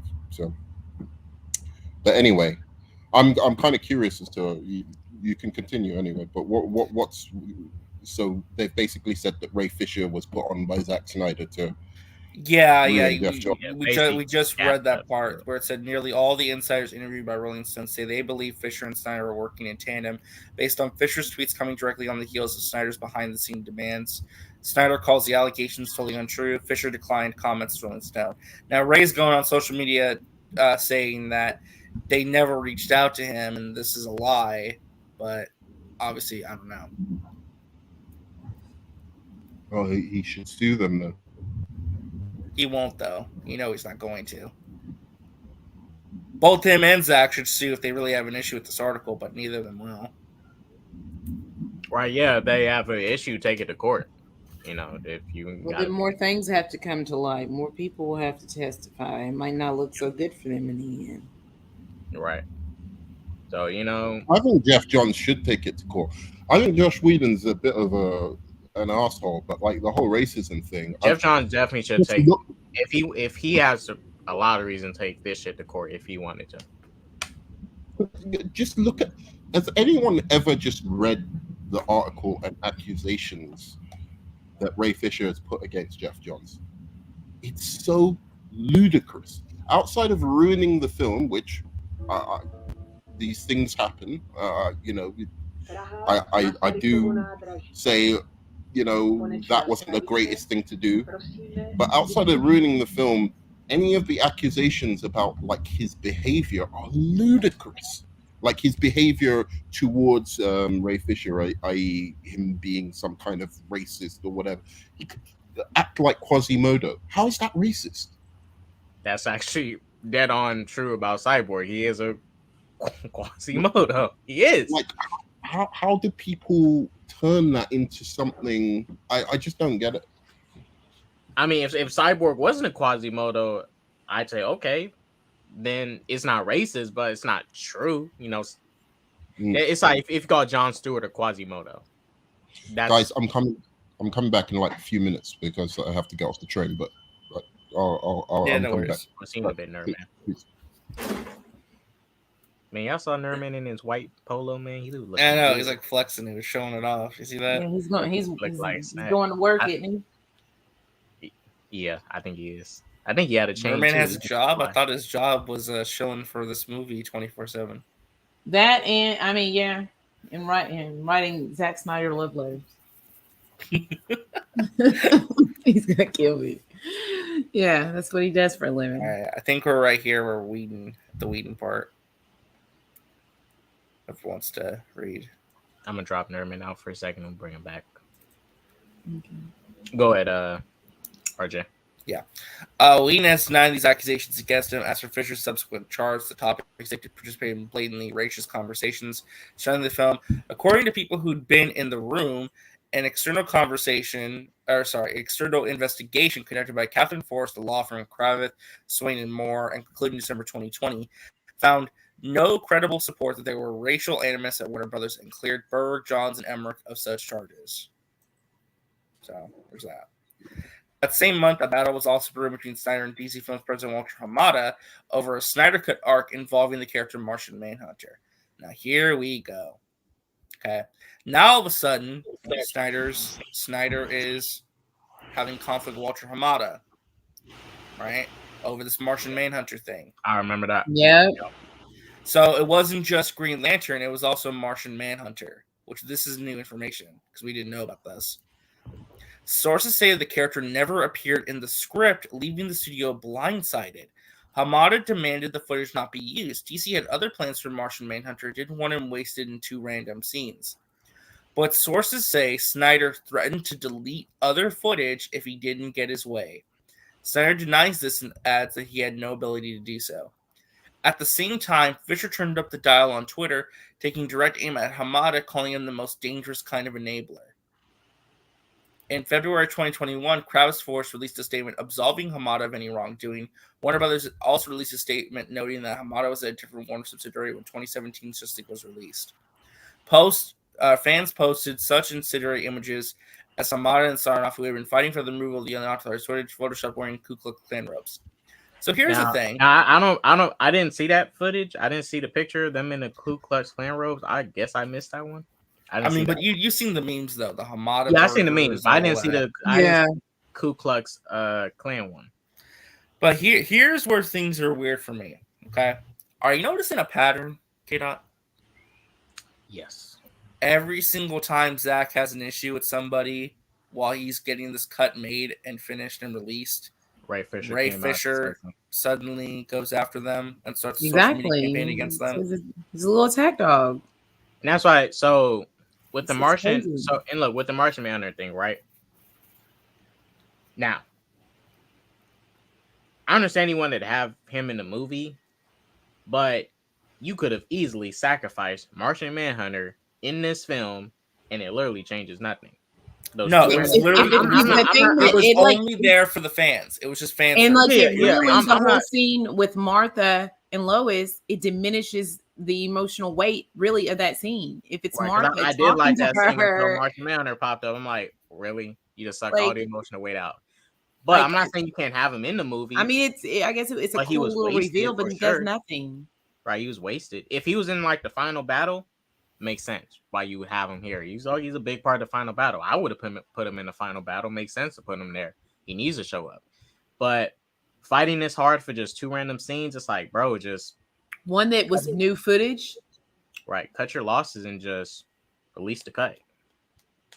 There's no reason to fight about a 2 random scenes or whatever. Like, you can sacrifice 2 random scenes and keep it pushing. Manhunter didn't do nothing to change the movie. Right. I mean, again, I just think that this can't be a coincidence. That's Yeah, where it's I'm not getting- like Ray coming out and saying it's not because like Ray sat on this information for so long. If all this shit was going down, like, he took his hush money, kept his mouth shut for a couple years. You know, when he found out his movie with his longer appearances getting ready to come out, of like, yeah, I'm holy hell yeah, I'll totally do it with you, Zach. Let's do it. Like, I got you. You got my movie with my bigger role in it, where I get to shine and everybody get to see all this goody cyborg stuff. Let's do it. I mean, I wouldn't be shocked. Yeah. In a move that just made studio insiders, Kalar overruled Sarnoff and allowed Martian Manhunter to appear in the Snyder Cut. The director was also given the $13 million he'd been demanding in production costs. That brought the studio's total expenditure on the film to $73 million before marketing costs put it over the $100 million mark. He spent another $100 million on this movie. $100 million.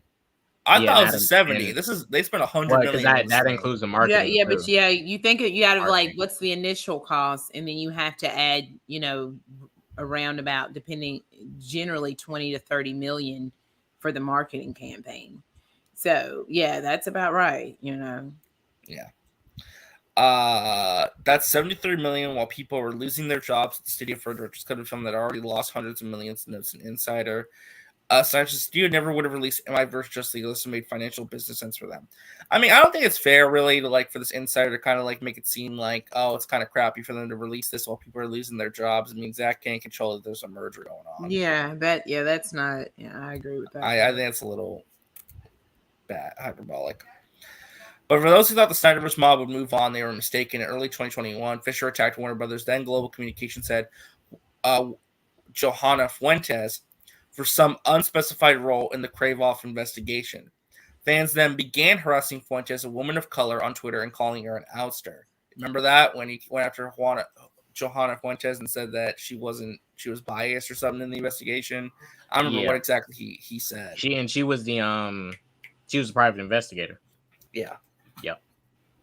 Yeah. And this goes in the report. A simple story written by this reporter, and this is referring to Tatiana Siegel, a simple story written about this reporter by Kara C. Clemens being cast for a Flash standalone movie, also incurred the wrath of the collective just days before the Snyder Cut released in March 2021. Snyder called me to say he wanted several sentences from the story removed. I'm just telling you what the fans are going to do. Trust me, they are pretty rough, he warned. The sentences state, and the Snyder's strong descended. That is so unbelievably bad. I don't even know where to start with that. Right. Now look, if that shit is true, that's like saying, well, this is the report. This is the writer of this article saying when they wrote the article for the Hollywood Reporter and they reached out to Zach for comment, Zach told them, you need to remove this or the fans are going to come after you and it's going to be bad. That's basically saying like, yo, I got this big ass dog here, right? Now, I like to keep it off the leash, but you just got to be careful. It does bite, but, don't get too close to it.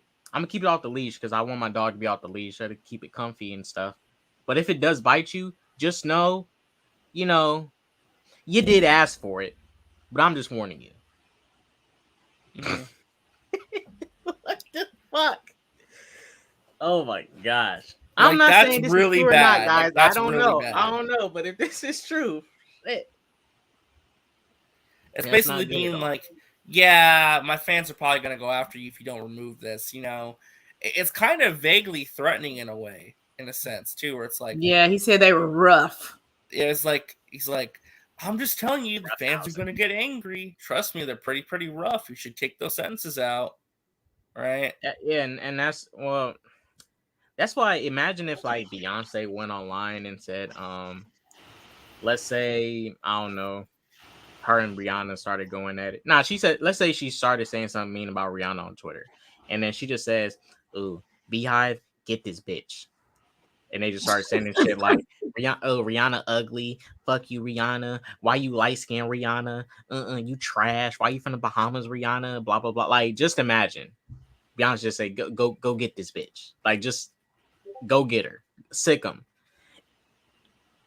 It's like, this is one of the issues I have with the internet. The whole fucking mob mentality. I hate that shit. Oh, I know. Mob mentality. One Oh, person yeah. gets on it, and everybody start dogpiling, and it's just like shit. Yep. Yeah. I mean, it's just really bad. I mean, actually, Yeah. I don't know what you think about that comment there, but if what Tatiana Siegel is saying is accurate, Yeah. that Zach said that when reached out for a comment, being like, "You need to take these out because my fans are going to go after you because it can be pretty rough." It sounds like a kind of like if I was you, I wouldn't do that. Take it out, because it's not going to go well for you. It sounds like it sounds like a nice warning, kind of like a threat. Actually, real quick, let me read this next part. This part also pissed me off a lot, actually. Even after the film opened, random bystanders continue to be hit by the Snyder shrapnel. When fans review bombed Adam Wingard's Godzilla vs. Kong, sources say the director asked Snyder through an intermediary to tell his fans to stand down, and that Snyder refused. Yeah. I'm not really surprised with all the things that they have said. All it would take is for him to publicly, and I've said this before, like, to say, we should not act this way, respect everyone's films, like, if you don't want to watch it, don't watch it, but don't review bomb. Like, he could have said so many things, about the beheading images, about different things that have happened, in his name from his fans, and he never speaks about it. He never calls them out or say, guys, let's be respectful. I know that you all really are thrilled and excited for my film, but we don't need to put down others in the process. He could have. The only people he could have made a very small statement, and he's never spoken up against any of it. Right. Not one time. And just to make it clear, just to go off Ashley's point, it's not to say that will fix the troll issue. Like, trolls are gonna be trolls. They're gonna troll, like, shit. I'll use an example: Geeks and Gamers. Mark Hamill could say something like, "Hey guys, relax. These new Star Wars shows ain't that bad. Geeks and Gamers, they aren't gonna fucking listen. Like, Mark Hamill's crazy. He lost his mind. This shit is trash.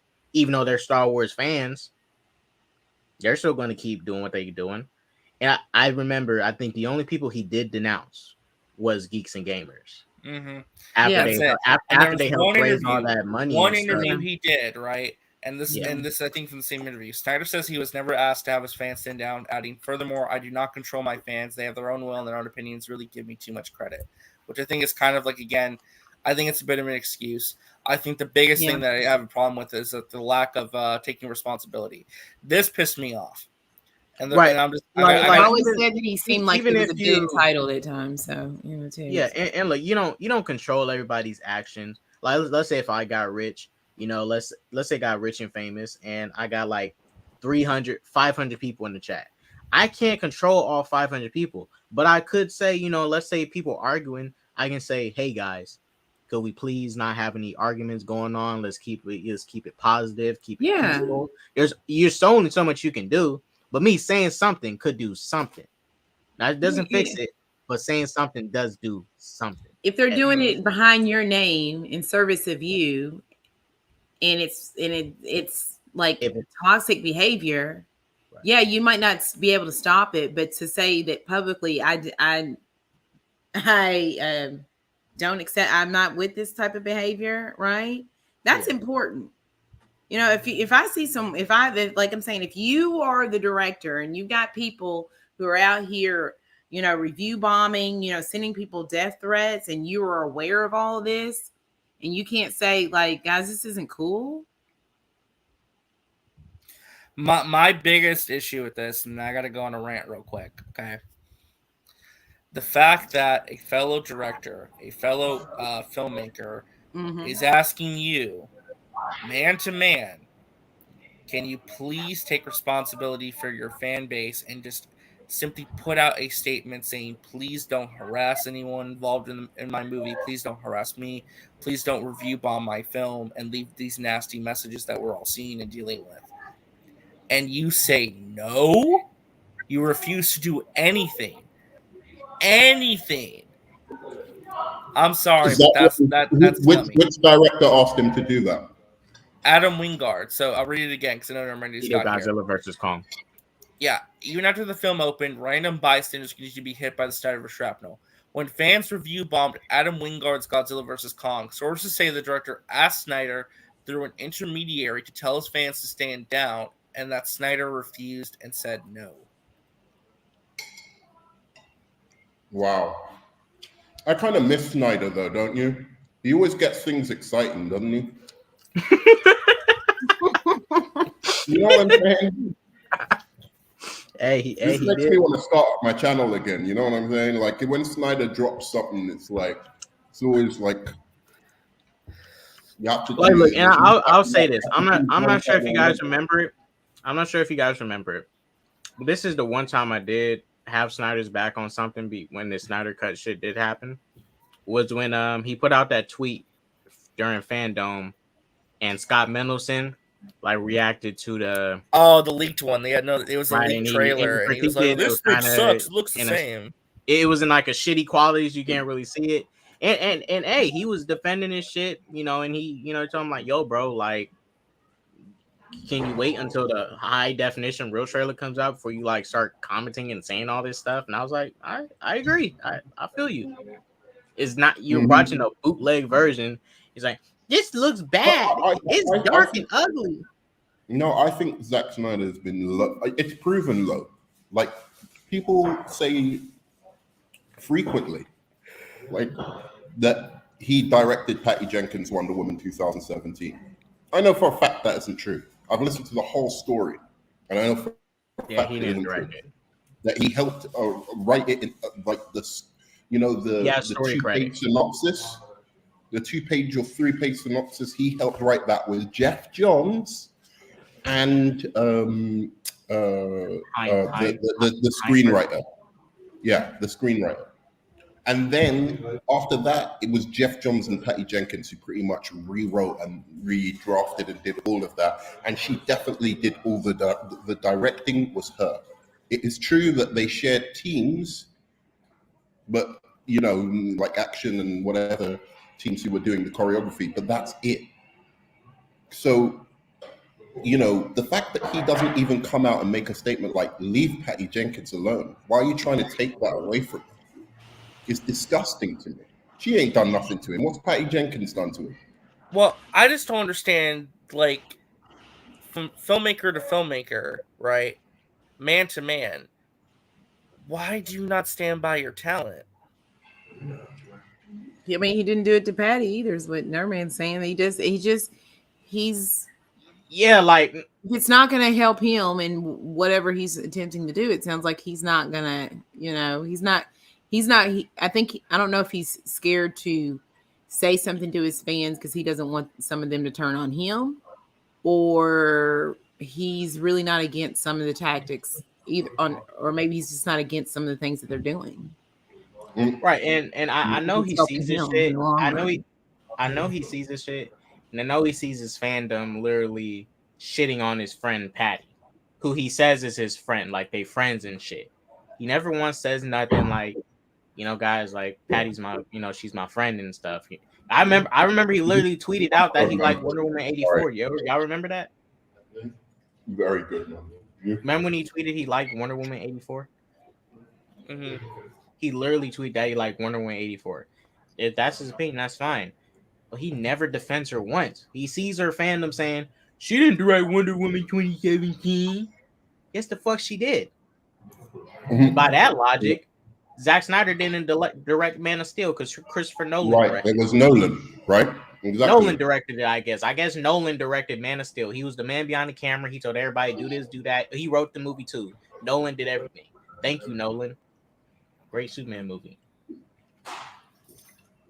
Yeah. And That's Kevin just one of Feige the funded aspects it. of this that really Kevin upset Feige me. funded it too.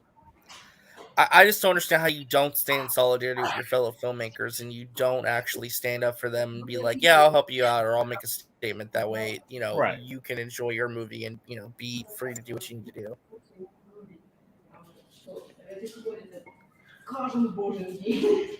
Yeah. Snyder says he was never asked to have his fans stand down, adding, furthermore, do not control. Okay, yeah.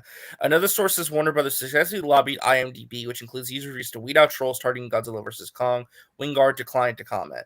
Similarly, factions of the Snyderverse army review bombed James Gunn's Suicide Squad 4 months later, motivating the director to acknowledge the mob on Twitter. All this sounds like this means something in the big picture. And important to point out that most of the Snyder Cut fans have been supportive. It's only a few who feel it's worthwhile spending their time doing stuff like this. Ultimately, both of those films outperformed the Snyder Cut on HBO Max. 1 year after the film's release, Snyder is no longer working at Warner Brothers, having moved on to Netflix, where he's currently shooting the sci-fi film Rebel Moon, described as an ambitious two-part movie. Fisher is playing a resistant fighter named Blood Axe. The studio is playing for the DC Extended Universe, no longer involves Snyder, who finally returned the Justice League materials he confiscated following a settlement reached with the studio in August 2021. Now, that's interesting, too. We never heard about a settlement being reached between Zack and Warner Brothers about like returning the footage and materials that he took. So that's interesting. I want to know what exactly was part of that settlement. Snyder's army often called for a number of heads to roll Warner Brothers, Warner Media. Hamada appears safe given the success of this year's The Batman, a movie made outside the Snyder-built interconnected universe. Johns continues to work with Warner Media on projects including the CW's breakout Stargirl, whose third season debuts on August 31st. And Berg is said to have unannounced projects in development studio. Several executives caught in the Snyder web didn't survive a recent regime change ushered in after Discovery closed a $43 billion deal to acquire Warner Media, including Killar, Sonoff, Emmerich, and Fuentes, though it had nothing to do with the Snyderverse, says one insider at Warner Media. Emmerich for one inked a 5-year producing deal at the studio. Still, it didn't stop the fandom from celebrating and taking credit for those executives' exits. They now use hashtags Restore the Snyderverse and Deborah Snyder for DC Studios, referring to a push to make Snyder's wife the head of the DCEU. Some who witnessed the Snyderverse fan wrath privately lament that Warner Media didn't do a better job of protecting those affected. One called it the grossest examples of mass indifference, as executives were left hung out to dry. But those measures likely would have done little to stop the onslaught of one of social media's most vicious communities. For his part, Snyder says, as an artist, it was fulfilling to be able to finally see my vision realized after such a difficult time in my life and for it to be so well received. I'm grateful to both the fan community and Warner Brothers for allowing this to happen. To dwell on negativity and rumors serves no one. Referencing various charitable causes to which the Snyder Army has donated funds, he adds, if this is indeed a balanced article, I hope that all the good work the fandom has done is being represented. Regardless of whether there was behind-the-scenes manipulation in the Snyderverse for Wanta, whose firm spots and analyzes inauthentic online activity, the phenomenon offers a blueprint on how to weaponize a fan base. That's my concern with the manipulations happening inside these movements relative to bots. You can drive the court of public opinions as Wanta. It needs to be dealt with because it's going to get worse before it gets any better. Thank you, RJ, for reading this lengthy article. That was a lengthy ass fucking article too. Yeah, man. it's long. It's a long one. But when I've got to go through that myself because I specifically want to hear about what he was doing with Rayford, because I don't know if people remember this because they always see me as like some big Snyder fan just because I like Zack Snyder's Justice League. I'm never gonna say I don't like. I like the movie. I think it's a great movie. I think it's better than Thor 4. Why do you have to bring up the MCU right now? It's a trendy thing to do. It's a trendy thing. It's his thing. He's got to do it. I think I don't know what happened like at that moment in time for him, but I think maybe he didn't have faith in his film enough, so he wanted to screw Warner Brothers before it came out. But I really wish he had have let the film speak for itself. You know what I mean? I think it was a lot of him feeling screwed by Warner Brothers and from them letting him go originally during that difficult time, and he was just You see, I've never understood that. Look, I can understand him feeling some kind of way about that, but it's not his money. It's not even his film. As much as he's a director and it's art and blah, blah, blah, unfortunately, the nature of Hollywood and the nature of filmmaking, unless you're the one investing that 300 million, 200 million into that film, that ain't your film. You're just being, it's like, Part you're of being part of commissioned. it is yours. Part of it is yours, Not really. but not I all of it. mean, I don't. Part of it, yeah. Because there's everybody The has their vision foot is in it. Everybody has their feet inside of he's visual talking effects. about legally who Oh, yeah, owns yeah. it. Legally, it is Warner Brothers. Legally, It's Warner Brothers. not his property. Yeah, It's those not are his Warner Brothers property. characters. You know what I mean? So That's they all their shit. they unfortunately, and it's happened to a lot of directors, not just him, and better directors, and on par directors, should I say, where their films have been really, tampered with, and the studios come in. Even no, actually, I will say better directors because like look at someone like David Fincher with Aliens 3, right? Yeah. The films got like butchered, and the backstory was hell for him to make. So that's just the nature of the business. You don't see those guys sitting around bitching about that and trying to ruin the studios because they did this to their film. And what makes it even worse is the studio decided to release this film afterwards. After all that, it's still theirs. They didn't have to, and they decided to release it. So I don't know. He should have Right. let So the film. at that point, even after release, it's like that's why I say the Martian Manhunter thing. He could have let that go. Like you didn't need to put Manhunter in the movie. Let that go. Why are you getting mad and fighting for it? Dismiss it because the rest of the film is as good as it's slightly good in my opinion. It's better than the Whedon version slightly, but you didn't need Manhunter. You didn't need to have the John Stewart Green Lantern thing because it wasn't relevant to that final battle in the movie where they should have been at. It was just cameos. Thank you so much. You didn't need to fight so hard to keep that stuff in there and keep getting pissy and mad about it. That 70 million, finish up what you have and put it out. That's it. Can I say something? Yeah. What MCU fan? So yeah, he did make Andy from Popcorn Planet made a video. I'm not going to pull it up, but the title of his video, guys, Zack Snyder exposed. Did he teach Amber how to make toxic online bots? Oh God. That Andy signal. It's all about it. It all goes back to Amber Heard. I mean, she's in the, but Amber yeah, Heard always finds a I way. just thought that was funny when I saw the title of the video. Sorry. Did you know What Amber did he Heard? put Amber Heard is involved in this? Why? Did you know Is it- Amber Heard helped direct the movie too? Shouts out Amber Heard. Yeah. Amber Heard somehow always involved. In this situation, Amber Heard has really nothing to do with it. She's just another cast member. I'm not gonna watch the video, so I'm not gonna know what Amber Heard. I'm not has either. To do with I just had to Google after it was. Look, after I'm going to say this. not watching the video. How much percent did they say it was? 13%. 13%. Yes. 30 or 13? 13. That's not that much. Yeah, but That's I mean, it's still- not a lot, that's a lot of but it support. usually is around 5%. I mean, I would say the MCU has 5% to 10% box when it comes to its support. See again, what does No, what no. does the MCU have to do with this? Dude, Wanda vibes, they real. The Wanda no, vibes. I'm they just be saying that. I'm just saying. Look, I'm not trying to be weird about this, but like 30%. If it was 30 or 50%, then I'd be like, oh, this a lot fan of base. yeah, I mean, big hashtag a lot of movements, whether it not be out of film, even if it's when it's not an entertainment, has a bot element to it.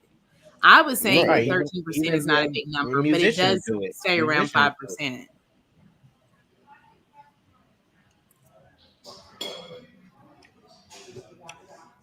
got really quiet all of a sudden. Yeah, I saw the Flash Film News account just tweeted. Now that everyone can see the tactics employed by Rolling Stone against Zack Snyder and the Snyder Cut Justice League, maybe their campaign against Ezra Miller and the Flash can be seen more clearly. Well, Can I he's all right. answer So this thing that by Flash, Jared? the Flash Film News is really only saying that because the Ezra Miller thing. But I understand because Rolling Stone, this person who wrote this article did not write the Ezra article. So everybody at Rolling It's like Stone, false equivalence. yeah, you Can I know, answer this everybody Jared don't thing? write the same articles at these places. You know, everyone writes different articles. They're done by different people. What That is Rolling editor, Stone? Why are they that trying editor to didn't do why? it. And think about this: why does Rolling Stone want to take down the Snyderverse? I don't know. Like logically, people think about that. I'm not talking to you guys. Just like people, if you're watching this or watching on the replay, and you believe that, I how believe does it that only logically make? because I see I'm not saying that Rolling Stones could be trying to take down Snyder. There could be very good grounds to say that Rolling Stones has some kind of agenda in this. You know, clickbait, I mean, whatever maybe, but the they hell it really is. don't have one. I think. But Yeah. what I'd Go ahead. say is that I'm not judging this off like the Rolling Stones thing. I knew all this shit just watching everything go down. Just the way Ray Fisher was acting to me smacked of guilt. Now, I'm not 100% sure I'm right. I'm like 80% sure I'm right. For all I know, Ray Fisher might have faced huge, discrimination on the set of Justice League. I could be wrong. I Never have know to because grant he myself put that. out the receipts. But everything he did just smacked it. My instinct was he's trying to take that because he's trying to take down everyone he thinks is in Zack Snyder's way. And my only thing was I didn't know if Zack Snyder was orchestrating it or if he was some delusional fanboy of Zack Snyder and was doing it on his own, like basically with his own initiative. That was my only thing. I didn't know if Zack Snyder directed him to do it or he was doing it on his own initiative. But I remember he comes out, he says about what's his name, the director, Josh Whedon. First Yeah. tweet all about him. He's disgusting. His behavior was what disgusting. Something and something else. I can't remember. Like a couple of descriptions that were like, holy shit, he must have sexually abused him or something. I don't know, right? And then within 2 tweets, you hardly ever saw Josh Whedon again. Yeah. It was As you 2 move or on to the 3 next person. tweets. It became a consistent thing against Jeff Johns, almost consistently against Jeff Johns, then Walter Hamada, and a couple of other folks. And it was he never ever said what these people had done to him all the time. He was like, I'm going to tell you, but Walter Hamada is a piece of shit. I'm going to tell you, but Jeff Johns, it was always so vague. It was like he was giving himself time to construct a story. That's how I felt. Like he didn't know quite what he could say, what he could get away with, that would have enough evidence for it that he could get away with saying it. So he had to formulate a story around the little patches of facts that he had to support it. Right. So let me bring up Jared's comment quick because I remember. All right, so I remember when Momoa came out, right, and he said his thing. This is my issue with Momoa, right? It's not saying that Josh Whedon didn't do anything fucked up, but like when he got to substance, like racist, all that. Momoa is Ray's friend, but he waited 2 months later to come back up his friend. That's like if Ashley and RJ get into a fight with like 10 people and I'm there and I run away and I come back and like, hey guys, what happened? Like, where'd you go? Well, I got scared. It's like I should have had their back right then and there.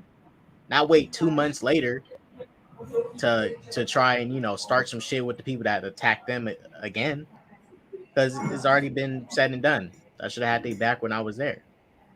I'm not, and even Gal Gadot, it came out and admitted that Joss Whedon did some fuck shit, but that's why I respect how Gal Gadot went about it. She dealt with it while they was filming. She dealt with her little issues with Joss Whedon, got it done, kept it pushing. Ray Fisher waited 4 years later to do all this shit. Like, bro, why didn't you waited for them to announce the Snyder Cut first? Right, because he knew if he did it before then, they wouldn't have announced the Snyder Cut. They would have. That movie would have never seen the light of day. All that. Because I really think that his issue was manufactured, right? I think that the real issue was what happened with Gal, and then him being on set and being aware of that then created his own. Right. You're seeing people on set and issues happening, like you're gonna start to feel some type of way. It's like I'm at work and I see that, two people at work, have some issues, some grievances, and it's affecting the team, it's affecting everybody. Yeah, I'm gonna start to have some issues too. But I'll be honest with everybody. Everyone on that set was fucking screwed. We know the big wigs at the top, Kevin Sujihara, all them people, they the ones who really fucked shit over. They screwed over Joss Whedon, Zack Snyder, Jeff Johns, the actors, making them come back to reshoot scenes and shit. That was stress for everybody. Ben Affleck was dealing with his drinking issues, family problems.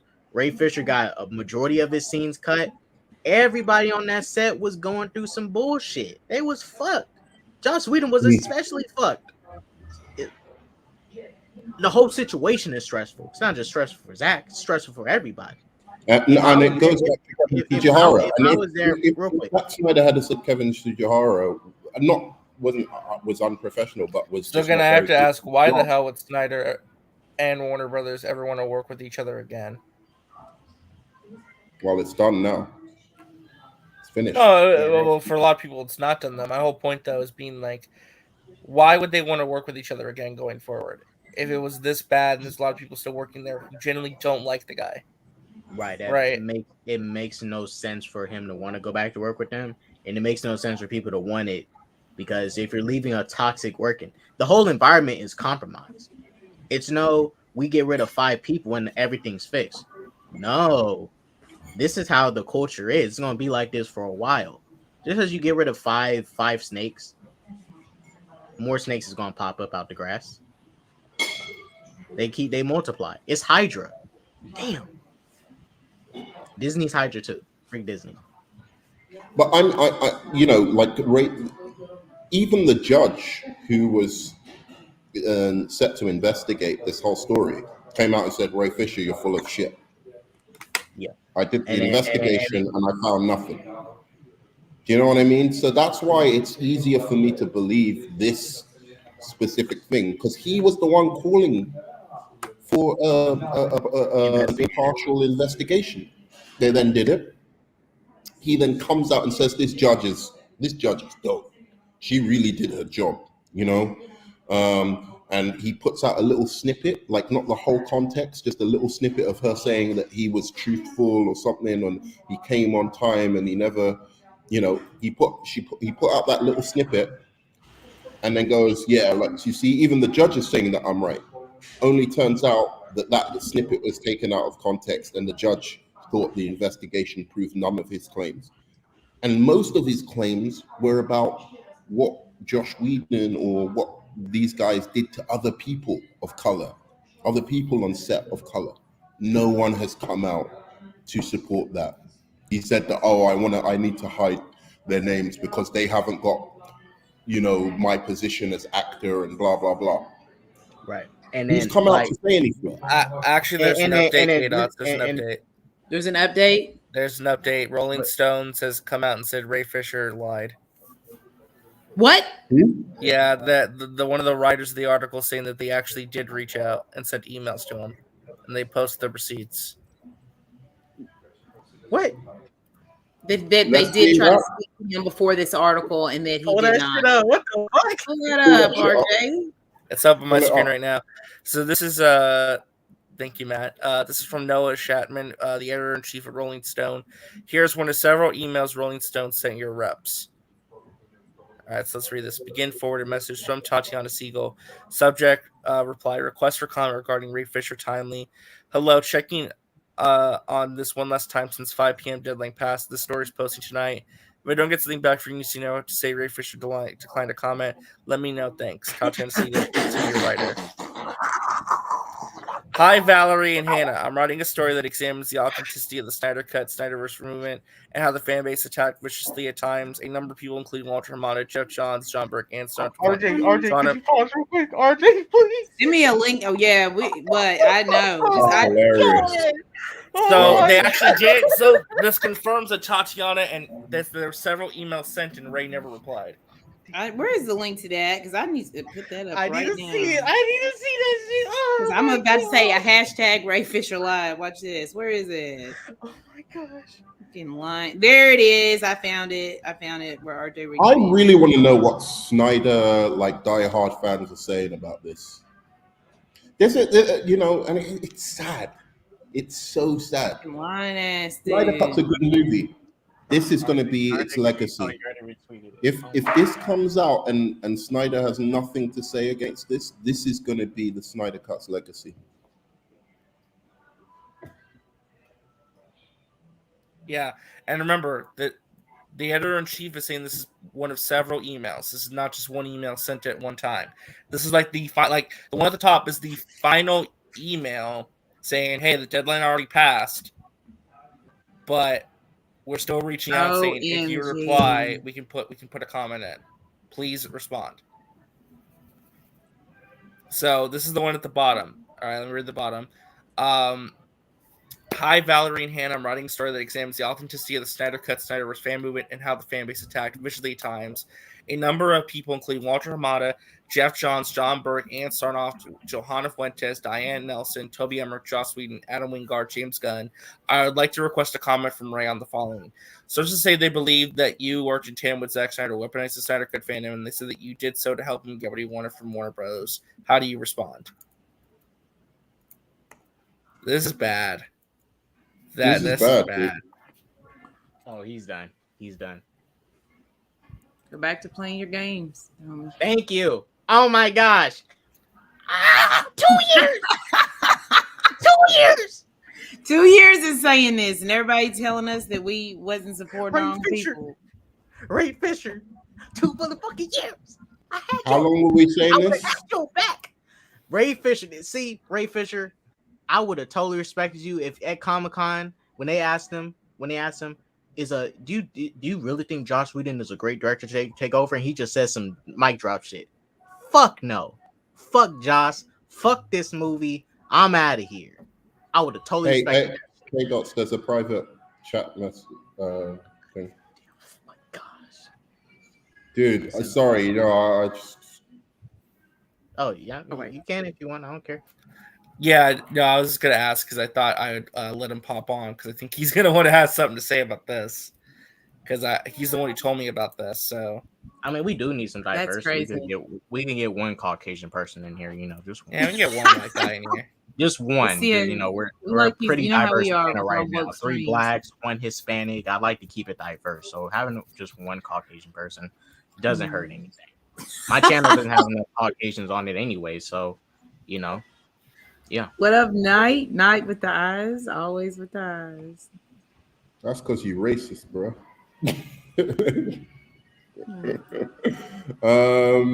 I was talking about... Wow, that is not... This is not... What can he possibly say now? What can he possibly say? Well, don't just assume. I'm gonna be, as I always am, I'm not just gonna assume because an article has come out that suddenly... No, I'm talking about the fact that they reached out to him. That's what I'm talking about. No, but maybe he emailed them back. That, Did you not see what he said though? What? His original... Ray Fisher's tweet said neither myself nor anyone on my team ever declined to comment to Rolling Stone. He's saying But- that. Yeah, but did he refuse the comment? Did you see that he's refused it, or did he just not answer? Decline to no. The email said, if you do not respond, we are going to basically. I'll read it again. I'll read at the top of the thing again. If I don't get something back from you soon, I will have to say Fisher declined to comment. Let me know. Thanks. And when was that sent? What's that? That was sent. It was the final email after several attempts to get in contact, saying the 5 p.m. deadline already passed, but the story is getting posted tonight. Yada yada yada. Mm-hmm.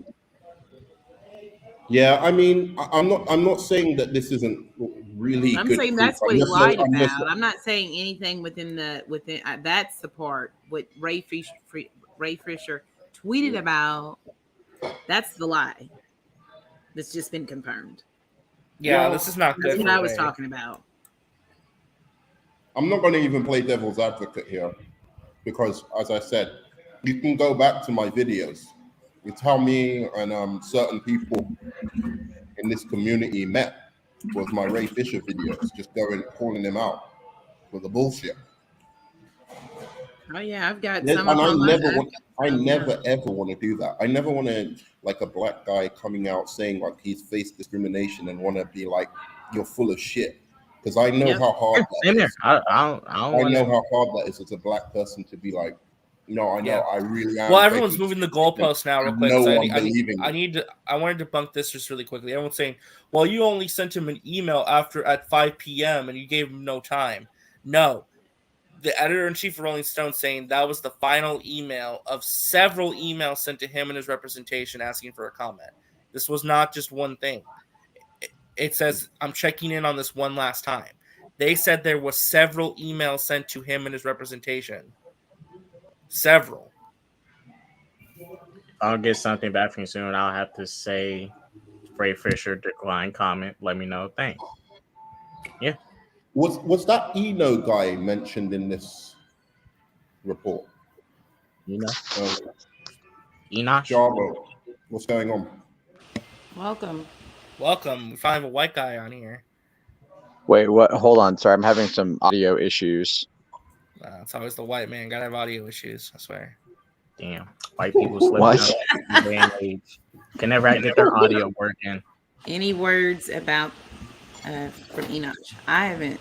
I do not No. know. I've been on Twitter. No, I don't think so, no. I've seen anything Enoch has said. I mean, I imagine Enoch will cover this later on his channel. If you guys want to go check it out, it's on Point Extra Lounge. Y'all can go check it out, whatever he says I there. really want to hear what he has to say. You know, I've always liked the guy. I've never had anything against him, but I've always said, man, this is suspect, dude. You can't tell me this. Oh, Ray just responded. Oh, he did. Wow. Damn. Yeah, pull up Ray Fisher's Twitter. This is fun. Real-time drama, folks. Real-time drama. Live tweets. Always with the Snyder drama. What's he saying? What's he saying? I'm going to it now. I need to find somewhere quiet. I thought this would be quiet. Okay. Here, I got it.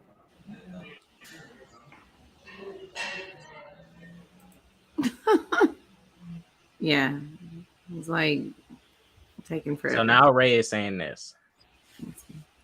He's saying, what does it say? Nice try, but you cropped out the part of those emails where Tatiana Siegel switched deadlines on my team. Trying to spin half-furnished emails into a gotcha will get you nowhere. Rolling Stone, please rein in your employees as embarrassing amateurs. But he said that he never declined to comment. So from Tatiana Siegel, sent July 17, 2022. Blah, blah, blah. Hi, and blah, okay, blah, there we go. blah. Yeah, that's the part I read. The one that he circled's the new part. If you can get me a response by my deadline tomorrow at 6 p.m., that would be great. Thanks. Hello, checking in on one last time since 5 p.m. deadline passed. So he's trying to argue a 1 hour difference as a gotcha? Is that what he's trying to argue? He's saying that they changed the deadline on him and his team by 1 hour. But he's still but here's in his original tweet last night, he never mentioned any of this. He waited until this morning to talk about it. So clearly he knew that there had been a request made, and he is obfuscating from that information in order to play a narrative. God, what a bitch. I mean, I'm thinking out if they emailed him multiple times before an hour, like, oh, why you changing from 5 to 6? I mean, didn't they hit you up like days? But I before? thought, well, was he ever going to respond at all? No, clearly Yeah. he wasn't If he- going to. If you trip about an hour difference, it's like they message you days before if you want to comment, say something. I understand, you know, it's like someone changed the deadline, but it's like you had time before to comment and say something. So Yeah, I mean, yeah, 6 p.m. Whatever. He always tries to twist around these things, and I guess it's somewhat of a loophole, but it's not really. I mean, as you said, there's plenty of time, and if they were emailing him even before then, you know, whatever. But well, the fact that I want to ask the Snyder fans, if this turns out to be true, and this has not been all proven true yet, okay, let's make that clear. This does not say that Zack Snyder and Ray Fisher have been plotting. But if this turns out to be true, like I feel it is because of the appearance of things, are we going to get some apologies to the likes of Jeff Johns for harassing him for years now, completely off Twitter? Hasn't tweeted since I think 2019. Are we going to get those apologies? Because look, I love what Zack Snyder did in Watchmen. I love what he did in Justice League. Not so big a fan of some of the middle movies in there, but whatever. I think they were great movies. That being said, he ain't no Jeff Johns. What Jeff Johns has done for DC is beyond the fucking pale. And as for DC fans to turn their back on him with no fucking shred of evidence or proof shows how fake they are. There was no evidence has been presented to this day of any of the accusations made against him. Well, so I have some interesting takes on all that. I think I agree with you about like the contribution to DC, but you know, I think we also need to look at this stuff from like a case by case basis. And when it comes to everything, so we have to go back to 2016, right? BVS got messed with by the studio. The movie which, you know, that wasn't Zach's fault, but Zach took the brunt of that, and Zach never said anything about it, right? He was very quiet at the time. No, that wasn't. That was. But my point to go back to that is we have, you know, they brought in Jeff Johns and John Berg. Their edict from Tushihara was to keep Zack Snyder on point. Yeah. So at that point, they become the enemy. It doesn't matter, you know, ultimately, but it's like to him, they might be, you know, because he's even mentioned that they were more or less like on set every day, keeping a watchful eye on him. And you can tell that was something coming down from the higher ups. But then and they let him, by his own words, by his own fucking admission in the long article, they let him film the things his way, but said, okay, but you've got to film it the studio's way as well. Yeah. I mean, I think they were working with him. He would never even have been able to release a Snyder cut because it wouldn't have existed. He was the one. Jeff Johns specifically goes, yeah, okay, make sure you get it your way, but we're doing it the studio's way as well. Because he had to. Otherwise, he would have been fired. No, you're right. You are right. And again, this is all coming down from like the head of the studio, which was Tushihara and everything else. And also, you know, but then I'm not defending Zach in this. I'm saying like I think it's like a perfect storm situation, right? Because then you have to go into 2017, and then in 2017 you have the first cut of the movie being shown at the end of February 2017. That was deemed unwatchable. They were still trying to they didn't like what Zach had done, which is when they started talking about Joss Whedon. Then only like 3 weeks later, Autumn committed suicide. So you've got the stress from trying to whittle this thing down, the stress from his daughter. This is where I think he kind of like is hitting his Lex Luthor moment, right?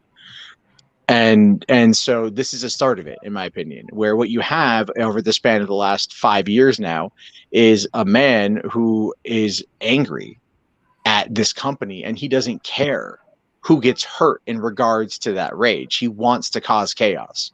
He wants to bring that. And I think, and again, I think Ray Fisher is very complicit in that. His actions have always kind of been sus to me on that front.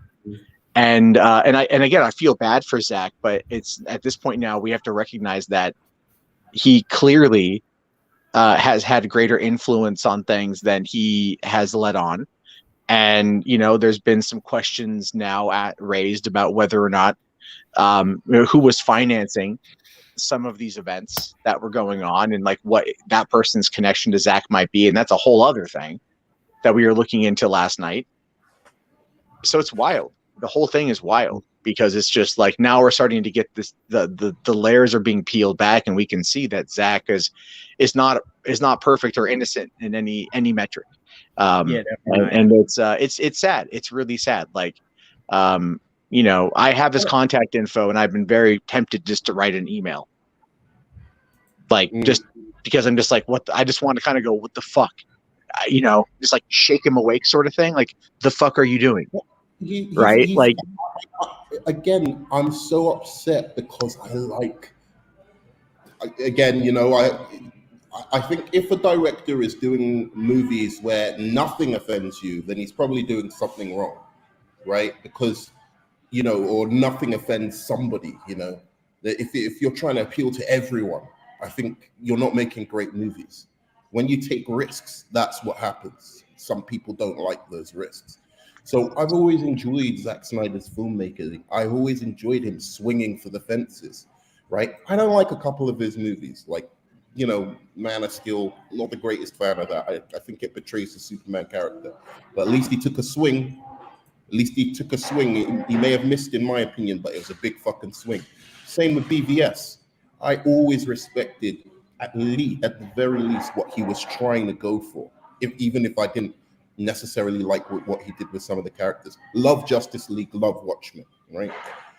I don't want this to be the legacy of those movies, that the creator was some enfant terrible who, you know, despite being a creative genius, which I think Zack Snyder is, by the way, that his legacy is going to be, these films are going to be remembered for the toxic fan bases and the terrible lies that he perpetrated in order to curry favor with fans or whatever he was trying to do.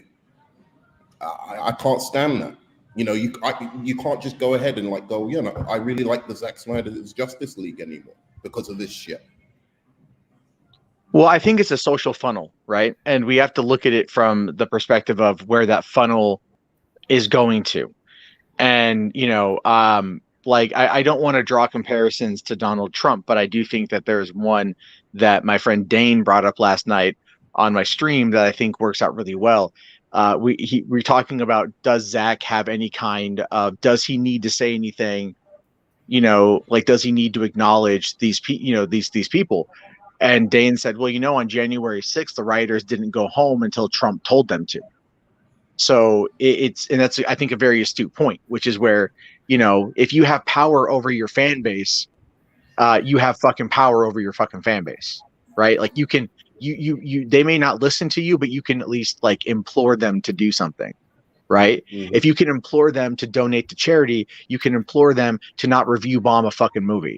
You know, you can implore them to not harass people on social media, because the thing is where does this all go? Well, if you really look at it, it's like, you know, Zach left the public spotlight back in 2017 and then found himself over on Vero, like the lone celebrity on Vero, this weird Facebook clone that is run by a Lebanese billionaire.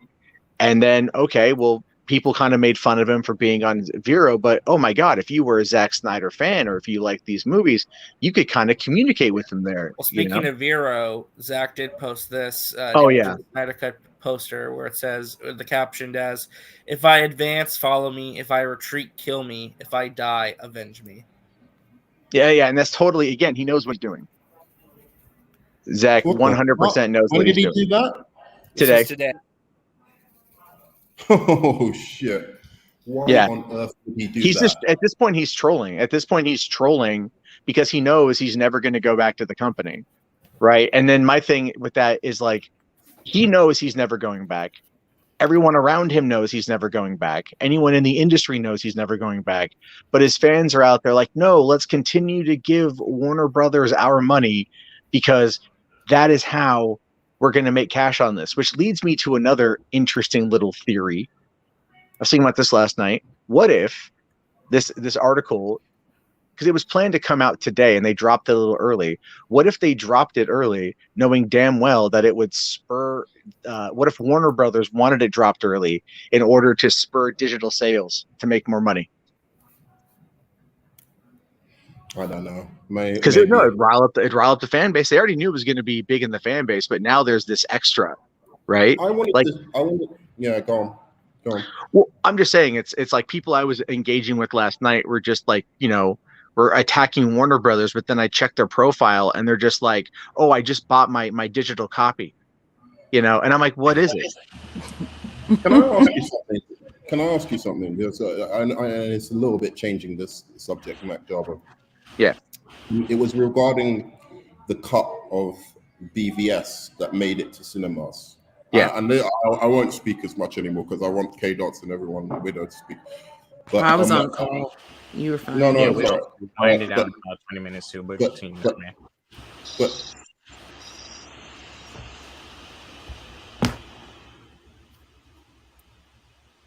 Nerd man. You there? You there? He's gonna make a point, and then he just vanished. Well, if he was, I what he'd mentioned was the cut, the theatrical cut of BVS. I don't know what he was going to ask, but I can I think touch upon where I think that was going. The theatrical cut of BVS was a Warner Brothers edict that it be shortened in order to fit in an extra showtime per day. They didn't want a 3-hour movie. They wanted a 2.5-hour movie. The problem, though, is that Zach had already shortened it down from like 4 hours to that 3 hours. And then again, they cut it down to that, to the 2 hour and 30-minute one or whatever, 2:45, however long it was.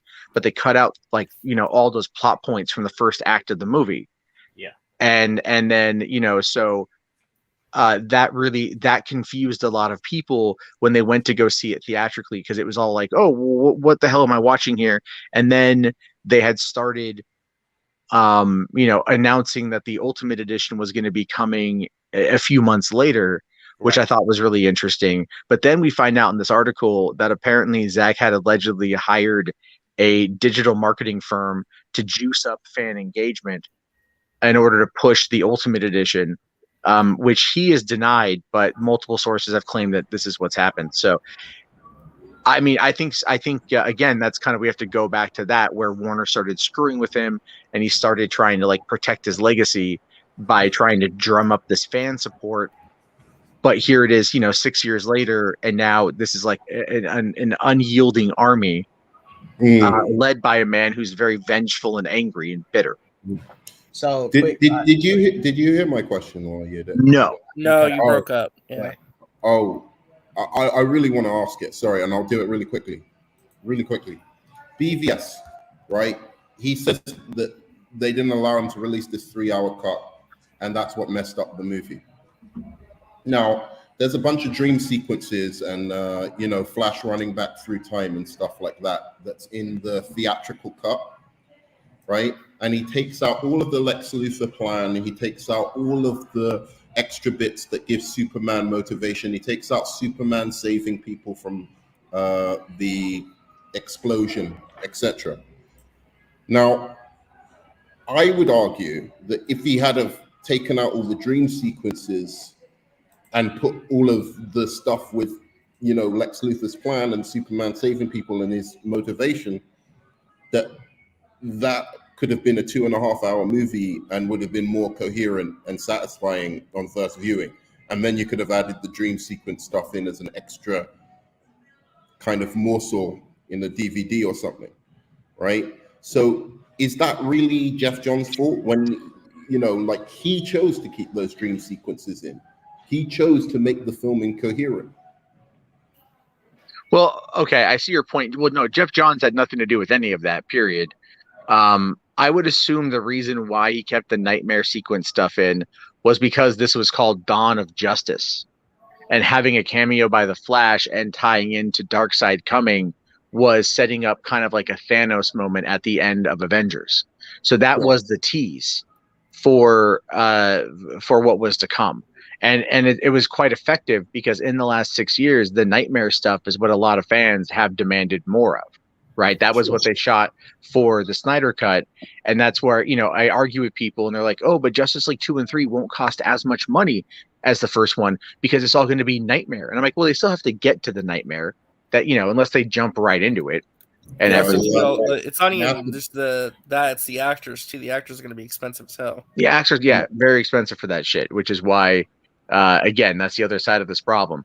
But I think, what we're looking at here is a studio that was trying to rush to catch up to Marvel. We all knew that they were trying to do this.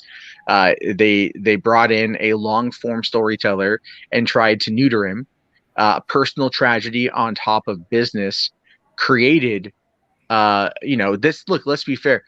This is going to, maybe a bit of a cliche way of describing it, but March of 2017, that month from the end of February to the end of March 2017, is Zack Snyder's villain origin story, right? He's a sympathetic villain, but it's his villain origin story. So something there to consider. But I have to go because I have to go check on my kids. But good chat, guys. We'll have to do it again soon. Thanks for coming on, Jarvo, to share your piece. Yeah. Real quick, because we're gonna be winding down, pretty much in the next 5 minutes. I'll just say this: if you want to get, I put out a video last night on this, but if you want to get Zack Snyder's Justice League, the digital version or physical, I don't care. You can spend your money on whatever you want, but you cannot boycott something and support the thing you're boycotting. It's like me boycotting. Oh wow! Real quick, John Campy is live talking about this right now. Wow, really? I'm interested. Yeah, they're talking about it right now, and they got about 5,000 people watching. He says this is pretty bad for Snyder. Oh, let me bring it up. Oh, we're gonna live react to John Campy. All right, fine. You did it to us. I hear what the man say. Might as well. Yeah, I thought he wasn't gonna cover this today. He said he wasn't, but I guess he changed his mind. But real quick, finish my point. It's like just saying, it's like about boycott drugs, but I do drugs. The math doesn't math, it's you could do what you want. Got a whole lot cheaper. Do you see these Nike shoes? Capital One Shopping is Oh, you mean because they said they're boycotting DC? Yeah, like they're boycotting DC, but they're donating to they're giving money for the. No way, I should donate to John Campy. I'm gonna just donate. Say so. This is where this article gets a little bit interesting, and it says this. This is in the very first paragraph. Are you going to share it? They did ask the studio to intervene after a personal plea to Johns and Bird was ignored. On June 26, 2020, Snyder had enough. According to multiple sources familiar with the matter, Snyder confronted an executive in the production department and issued a threat. Jeff and John are dragging their feet on taking their names out of my cut. Now I will destroy them on social media. Now I will destroy them. That's hearsay though. That actual quote. That quote. This is they're saying they have said the writer of the article says they have several sources who are close to the situation, and the executive who said that's what they said. That I'm going to destroy them on social media now. And basically, that sets up the reason that's in the first paragraph is because it sets up this very long article. Yeah. That outlines a pattern of weaponizing social media and using it as a weapon to attack anybody that stood in their way. Now, there is a difference between a positive online movement that wants to try to accomplish something. This is really bad, guys. This is not going to go away. And saying, let's accomplish our goals using the tactics of... I'm coming back. I don't know what the proper word to use here. Let's use online violence to try to get what we want. Let's attack the people who are standing in our way. Let's not try to talk about the benefits of what we're trying to get. Let's not talk about, a real positive thing. Let's weaponize and try to go. And basically the rest of this article, true or not, the rest of this article lays out in a direct timeline the act of weaponizing. RJ, I take back to attack. everything I said The about article goes on to MCU talk a lot about fans. how shortly after the I take back everything. suddenly pictures started to get published of certain WB executives being beheaded and shared actively around. Other WB executives in Ku Klux Klan outfits and around. There were some executives who just simply had to get off social media because they were being targeted and all that kind of stuff. It got so bad that Warner Brothers had to employ cybersecurity to get involved in investigating a lot of this. There's also a really disturbing implication that gets made in the article. And again, this is what the article says. I'm simply telling you what the article says. But they lay out a timeline that shortly after Zack Snyder became unhappy with Jeff Johns and John Berg, it was very shortly after that that Ray Fisher began his attacks on Jeff Johns and John Berg as well. A little bit later, when the Snyder Cut was greenlit to actually be made and completed and put on HBO Max, Walter Hamada was now in his position of authority, and Walter Hamada was trying to block them from using Martian Manhunter. Because at the time, the article claims, Warner Brothers and Hamada had other plans for Martian Manhunter, and they did not want Martian Manhunter used in the Snyder Cut. I'm going to take it down real fast. I'm going to share it again. Just give me a moment. And just days after that, Ray Fisher began his public attacks on Walter Hamada, making accusations, and again, just repeating what's in the article, accusations that Warner Brothers hired an outside law firm, an outside organization headed by a former federal judge to come in and do a third-party independent investigation of the claims. And that third-party independent investigation came back and says we found no wrongdoing by Warner Brothers, even in a position of power during the time that the original Justice League was being made, blah, blah, blah, blah. But they set up this timeline that Snyder gets upset with Jonathan Berg, Ray Fisher starts attacking them online. Zack Snyder gets upset with Walter Hamada, Ray Fisher starts making accusations, starts attacking Walter Hamada online. And then shortly after that, Ray Fisher gets cast in a big role in Rebel Moon. And again, total coincidence? Maybe. Absolutely maybe. But again, they are painting a picture in this article going bit by bit by bit. With the whole term of them weaponizing, with the allegations of them weaponizing fandom, the writer of the article even highlights an incident where she had written an article about something going on there.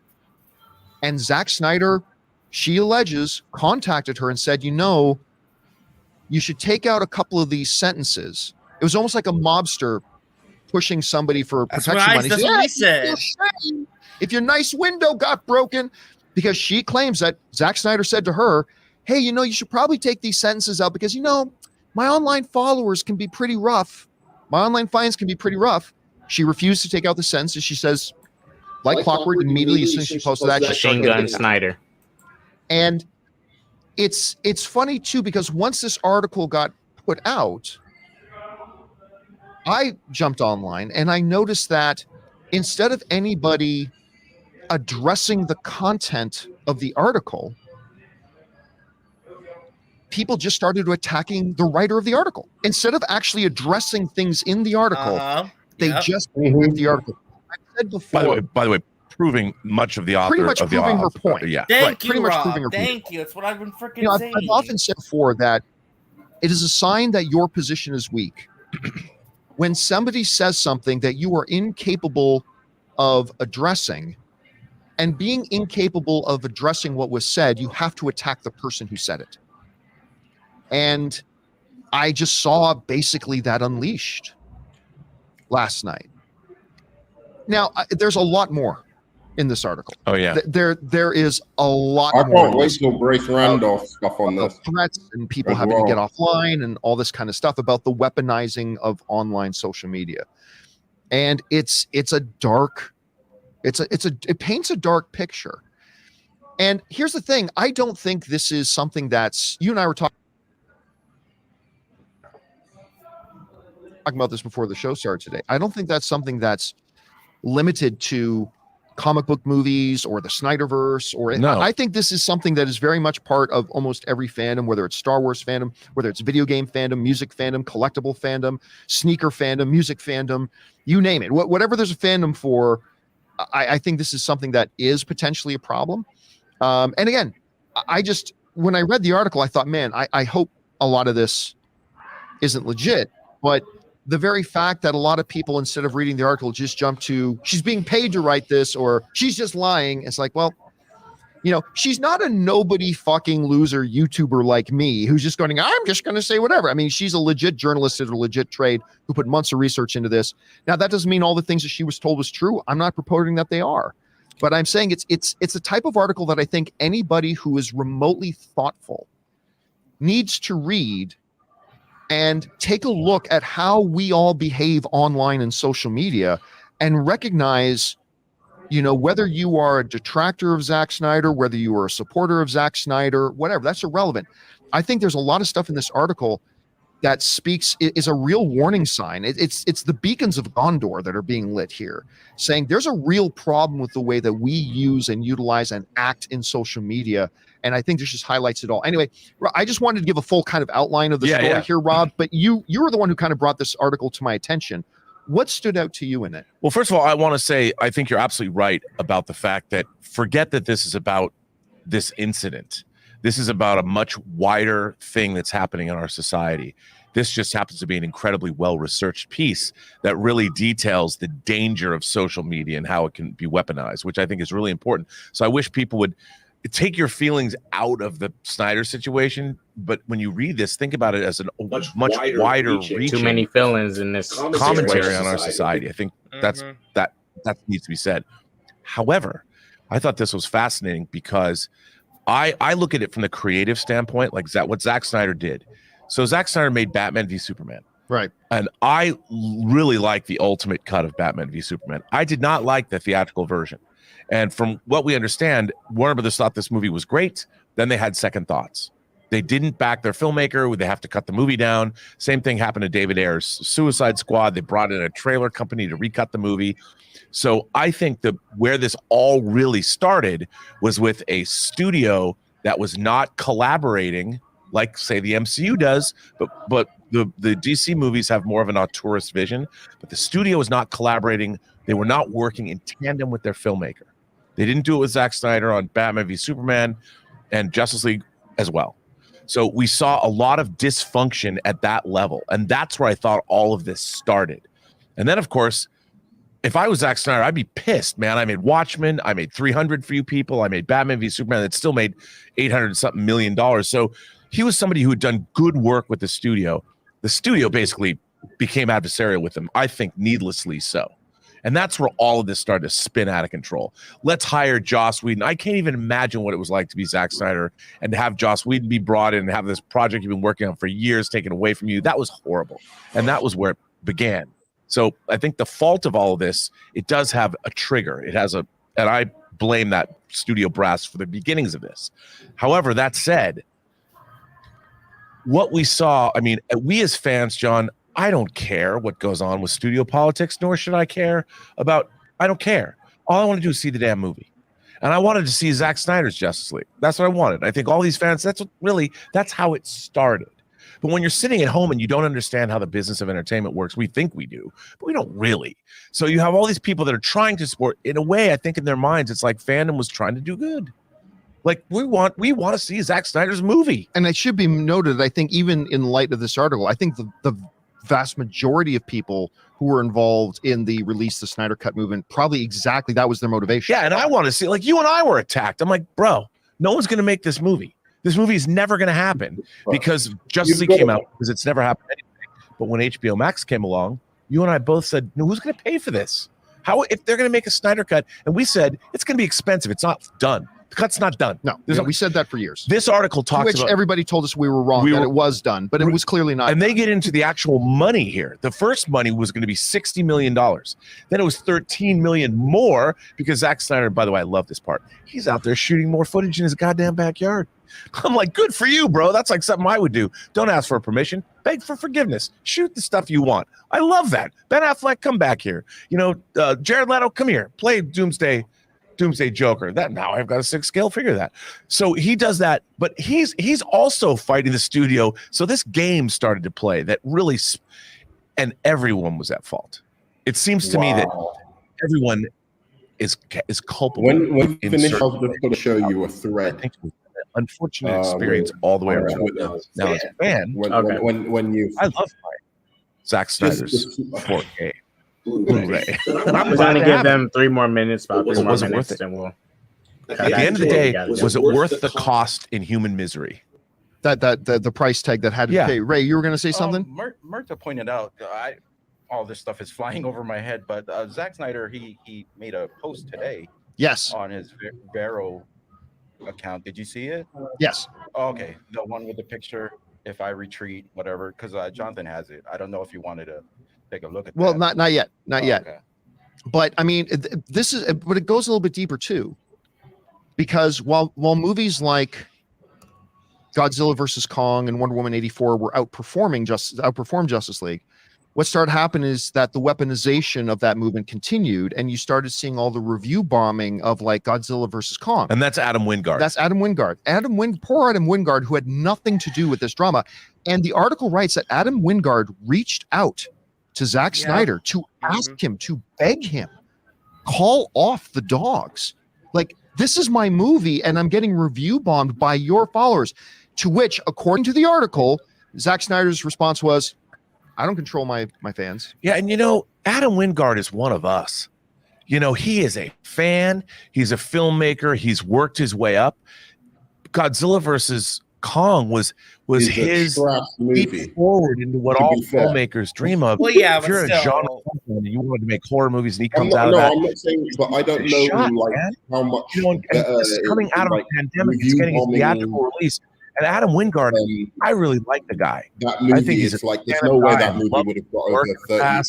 And to have read this in this article, I'm like, God damn, man, I would have been like, if I had known that, I would have asked people. I said, look, Adam Wingard's one of us. You're going after a fan who has achieved a lifelong goal of making a giant monster movie. I mean, you can't imagine that. I'm sure Adam Wingard, in his mind, like, this was the greatest thing that could ever possibly happen to him as far as his career is concerned. And it worked out.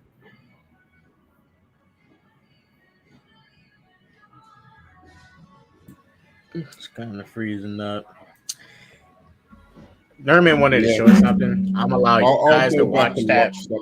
I'm going to go back and watch some of that and some of what you've been saying. But sorry, I'll put the link in the chat so everybody can continue watching. You said you wanted to show something real quick before we head up out of here, because I can't stay. No, I'm just go look at the online. Oh, that thread right here. I got it. I don't know. Whatever. Well, I'm going to say something after. You guys have a look, because I wanted you to share it, just so you can see some of the harassment that this. Well, which one is it? This one, Nerdman? Yeah, I think this should be it. It's all stuff about Jeff Johns, right? There's Noah, dude. No, not this. Just go down the thread. Just go down the thread and read what people. Not this specific one, but just if you see that Jeff Johns is just trending. So you've clicked on one thing and people are answering to that specific thing. I'm just talking about, look at all the hate you online. Anyway, I can't. Should I share my screen? Maybe it'll be easier. Yeah, share your screen so we can see what you're talking about. So we got to head out after this. My computer's overheating. I swear to God, like.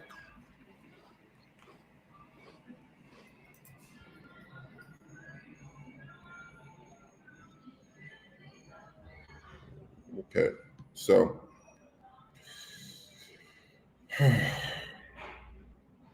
And it's not just, I noticed Jeff Johns because I'm a fan of him, but it's not just Jeff Johns. It's Patty Jenkins. It's, it's even the director of Shazam, like all of these guys who've done nothing to Zack Snyder, and he doesn't give a fuck when these guys, look at this, unbiased Snyder fan.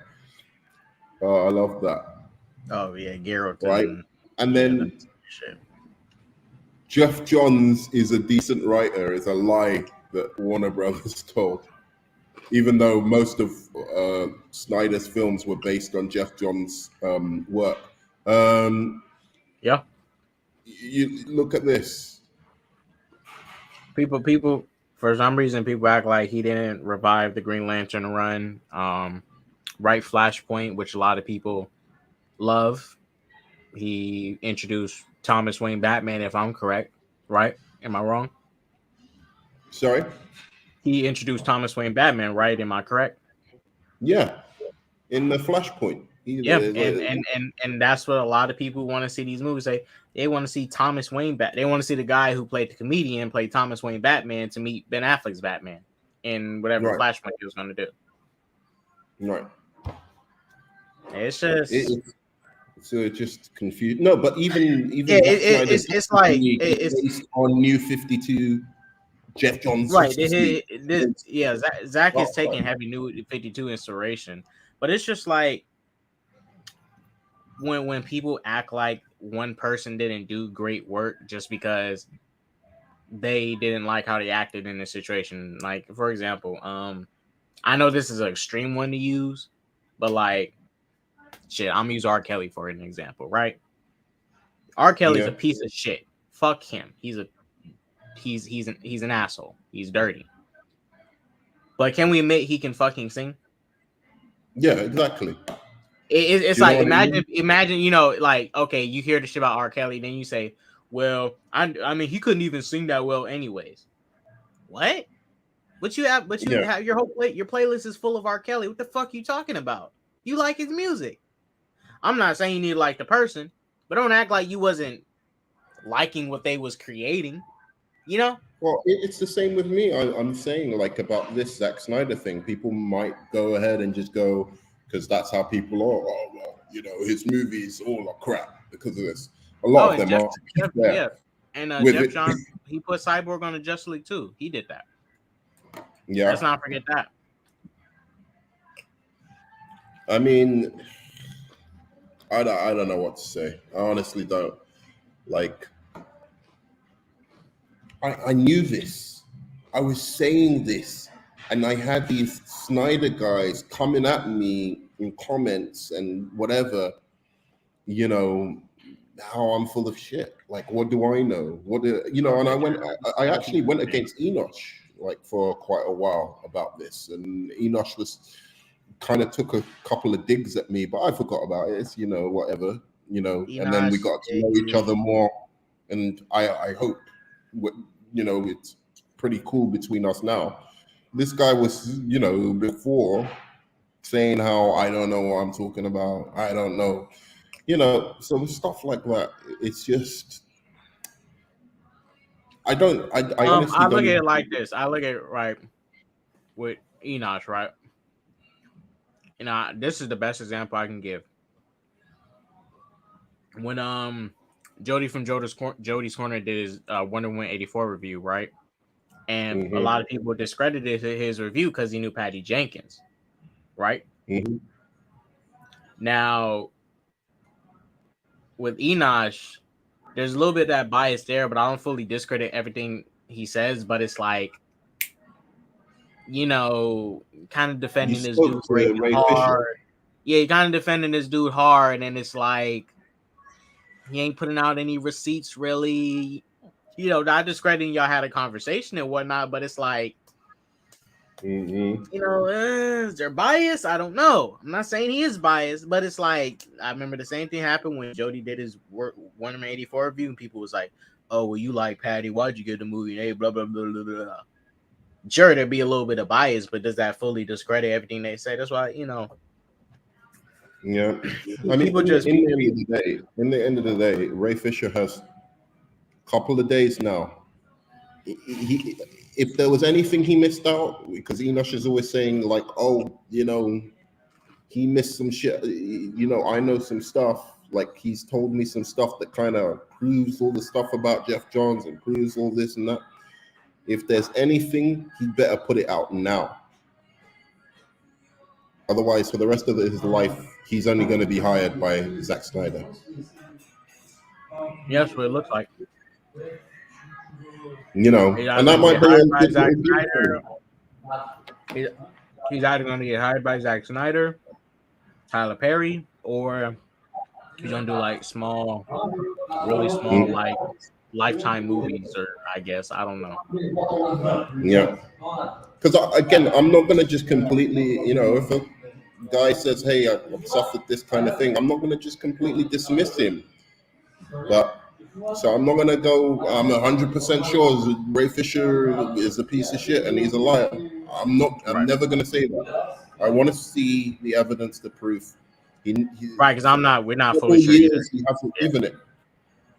Yeah, we're not fully sure either. Time Even is after now. the article, even though the article is detailed, I don't know if everything that woman found out is 100% true. A lot of it, and it's been a very long time, and people can paraphrase things in a very different way from what it was originally said when you're trying to retell information. It's not like there's recordings or camera footage, but if somewhat of this stuff doesn't end up being true, say Zach and Ray, you know, yeah, Right. fucked up. I just, you know, yeah. What, as I said, whatever it is that he told Enoch, he better tell everybody now. Yep. Better spill the beans. I mean, at this point, might as well. No one's holding him back. Say it all. Sorry, say that again? I said he might as well say it all now. There's nothing holding him back. Say it. Say it. Or Right. take these people to court. Like, it's either you put out your receipts or take them to court. Do something, because, of course, the Snyder fans will obviously defend you. You as their favorite character. You was their favorite character in their Justice League movie that just came out.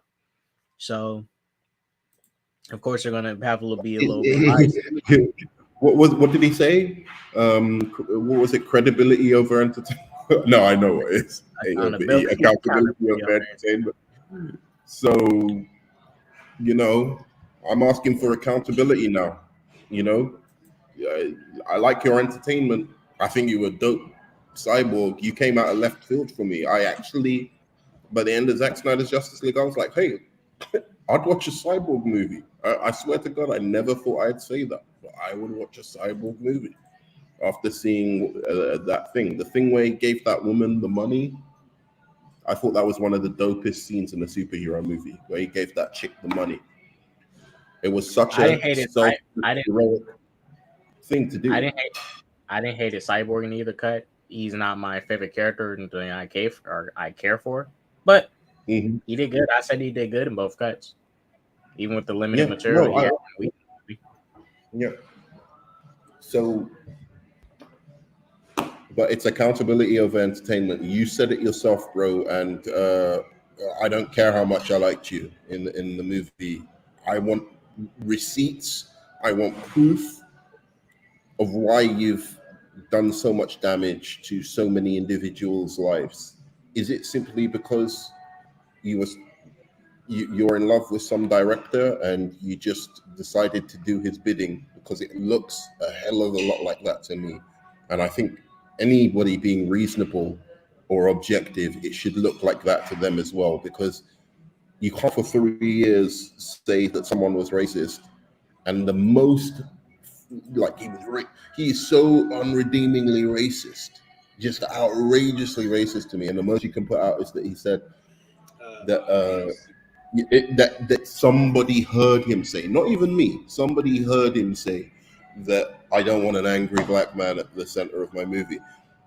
Right. Which, again, you know, that's the worst thing. And that's bad. If he said that, that's pretty bad.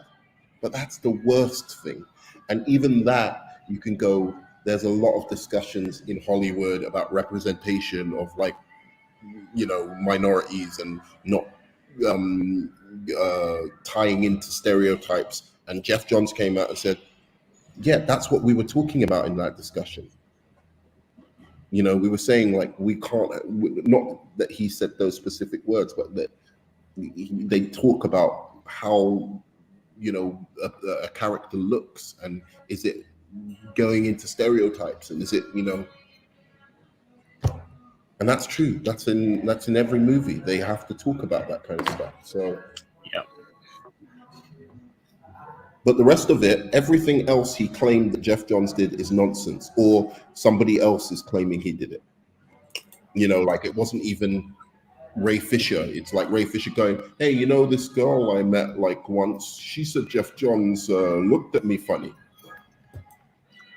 Well, I think if I'm remembering real quick what Jerry brought up, was this a situation about the It was a writer who got fired. Well, the writer and then the black grandfather for Jor-El. Jor-El's black grandfather, which I mean, I didn't disagree with Jeff Johns said about the black Jor-El thing. I mean, he should be white. Just saying. If he's talking he's talking about that a writer said that Jeff Johns, a black actress said Jeff Johns was telling her how black women wear their hair. And is that supposed to be a terrible thing? Like, I mean, didn't he have a black wife? He had a black wife. So I mean, he has some experience with black hair. I'm not saying he knows everything, but I mean, he was with a black woman, slept with a black woman, so you don't know. And Jared, I implore you to just look at it like this. Let's say the story is true. Jeff Johns told a black woman how to wear her hair. What do you want? What should Hollywood? What should companies do about that? Should he be cancelled for all of his achievements, everything he's done? Should he never be able to show up in Comic-Con or on Twitter or anything because of that? Or should he be going to a sensitivity training camp or something? Is that really a terrible offense? I'm being serious. Like, if it is, maybe I'm of an old school and I don't understand shit. And the thing about this accusation even more is I don't even think it happened. I think here's what was claimed. A black writer says that who got fired off Superman and Lois, not by Jeff Johns, was angry and ranting about how everyone on the show was racist, right? Like everyone that she got fired for racism and all of this kind of stuff. She then then Ray Fisher reached out to her, and this is when this story came up that once she was with an actress, a black actress, on the set of Krypton, and Jeff Johns admonished her for changing her haircut between scenes, which is something that a lot of people would do, because they would be like, there's a continuity issue. You can't have one haircut in this scene and then the next scene have another haircut. Right. And that she had approached Jeff Johns and said that, that's something black women do. They change their hair a lot. And Jeff Johns said, no, they don't. That's the whole story. That's the story that Snyder fans blow out of proportion to seem like it's it wasn't. Yeah, that was nothing bad or racist. Maybe insensitive, but bad, no. Like racist, no. And he was with a black woman, so I can understand why he would say that. He was married to one, so I can understand it. I mean, and the actress hasn't come out and confirmed the story. By the way, it's not the actress; it's the writer who came. I can show you. She blocked me on Twitter because I was trying to talk to her about it. And I was being super nice. I reached out to her, tried to talk to her about it. She blocked me. Tony, I cannot share. It's all mine. But yeah, Nerd Man, we do got to get ready to head up out here. Any last things you wanted to say? No, I just wanted to. I'd love to talk to Jared about this because I can't see how it's defendable. I'll go through the article with him one by one as a black person, and Jared, you can say what you want. If Ray Fisher, just think about this. Let me ask you a question, Jared. Hypothetical. If Ray Fisher had have come out and accused Zack Snyder of being racist on the set, what do you think all of his fan base would have said about it. I think they might turn against Ray. They turn against Ray. They wouldn't be trying to cancel Zack Snyder. They would be going, where's the evidence? Where's the receipts?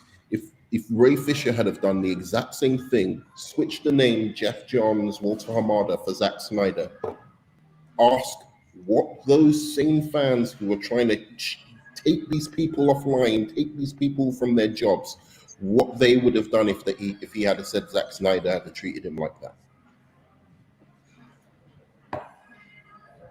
And had no evidence. It's a sad times for DC, nerd man. But we got San Diego Comic-Con coming up. We're gonna get the Black Adam trailer, Shazam 2 trailer, probably a Batgirl trailer. Man, San Diego Comic-Con is coming, man. You know, we're gonna represent. The MCU doesn't have shit to drop. I want a Flash trailer so bad. I'm so. I think they might drop that. Well, they can drop a Flash trailer, Aquaman trailer. I don't think they'll drop none for Blue Beetle yet because that's just finished filming, so they got to do post-production, all that. Batgirl trailer, Shazam 2 trailer for sure will be coming. Yeah, got a lot of trailers we can be expecting. The MCU won't have nothing, guys. They won't have no X-Men or Fantastic Four. Nothing.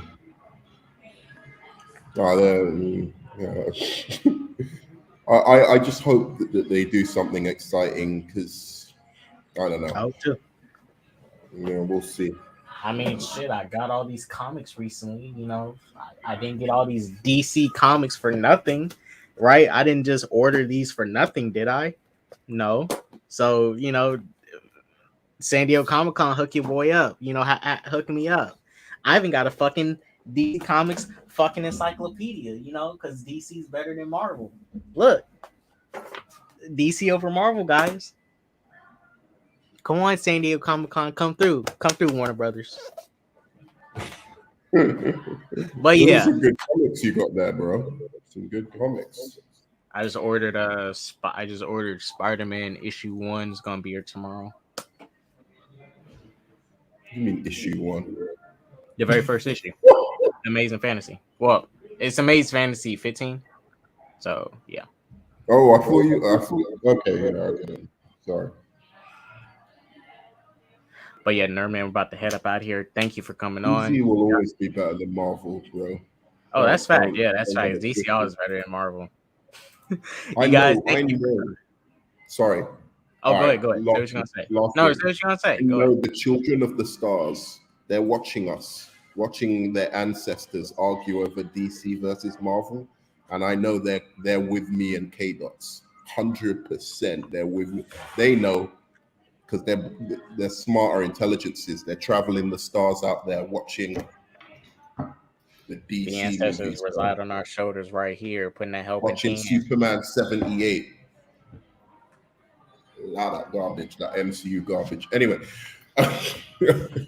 so we're heading up out of here, guys. I think we should close out with the Batman. DC's great, Marvel's trash. Deuces.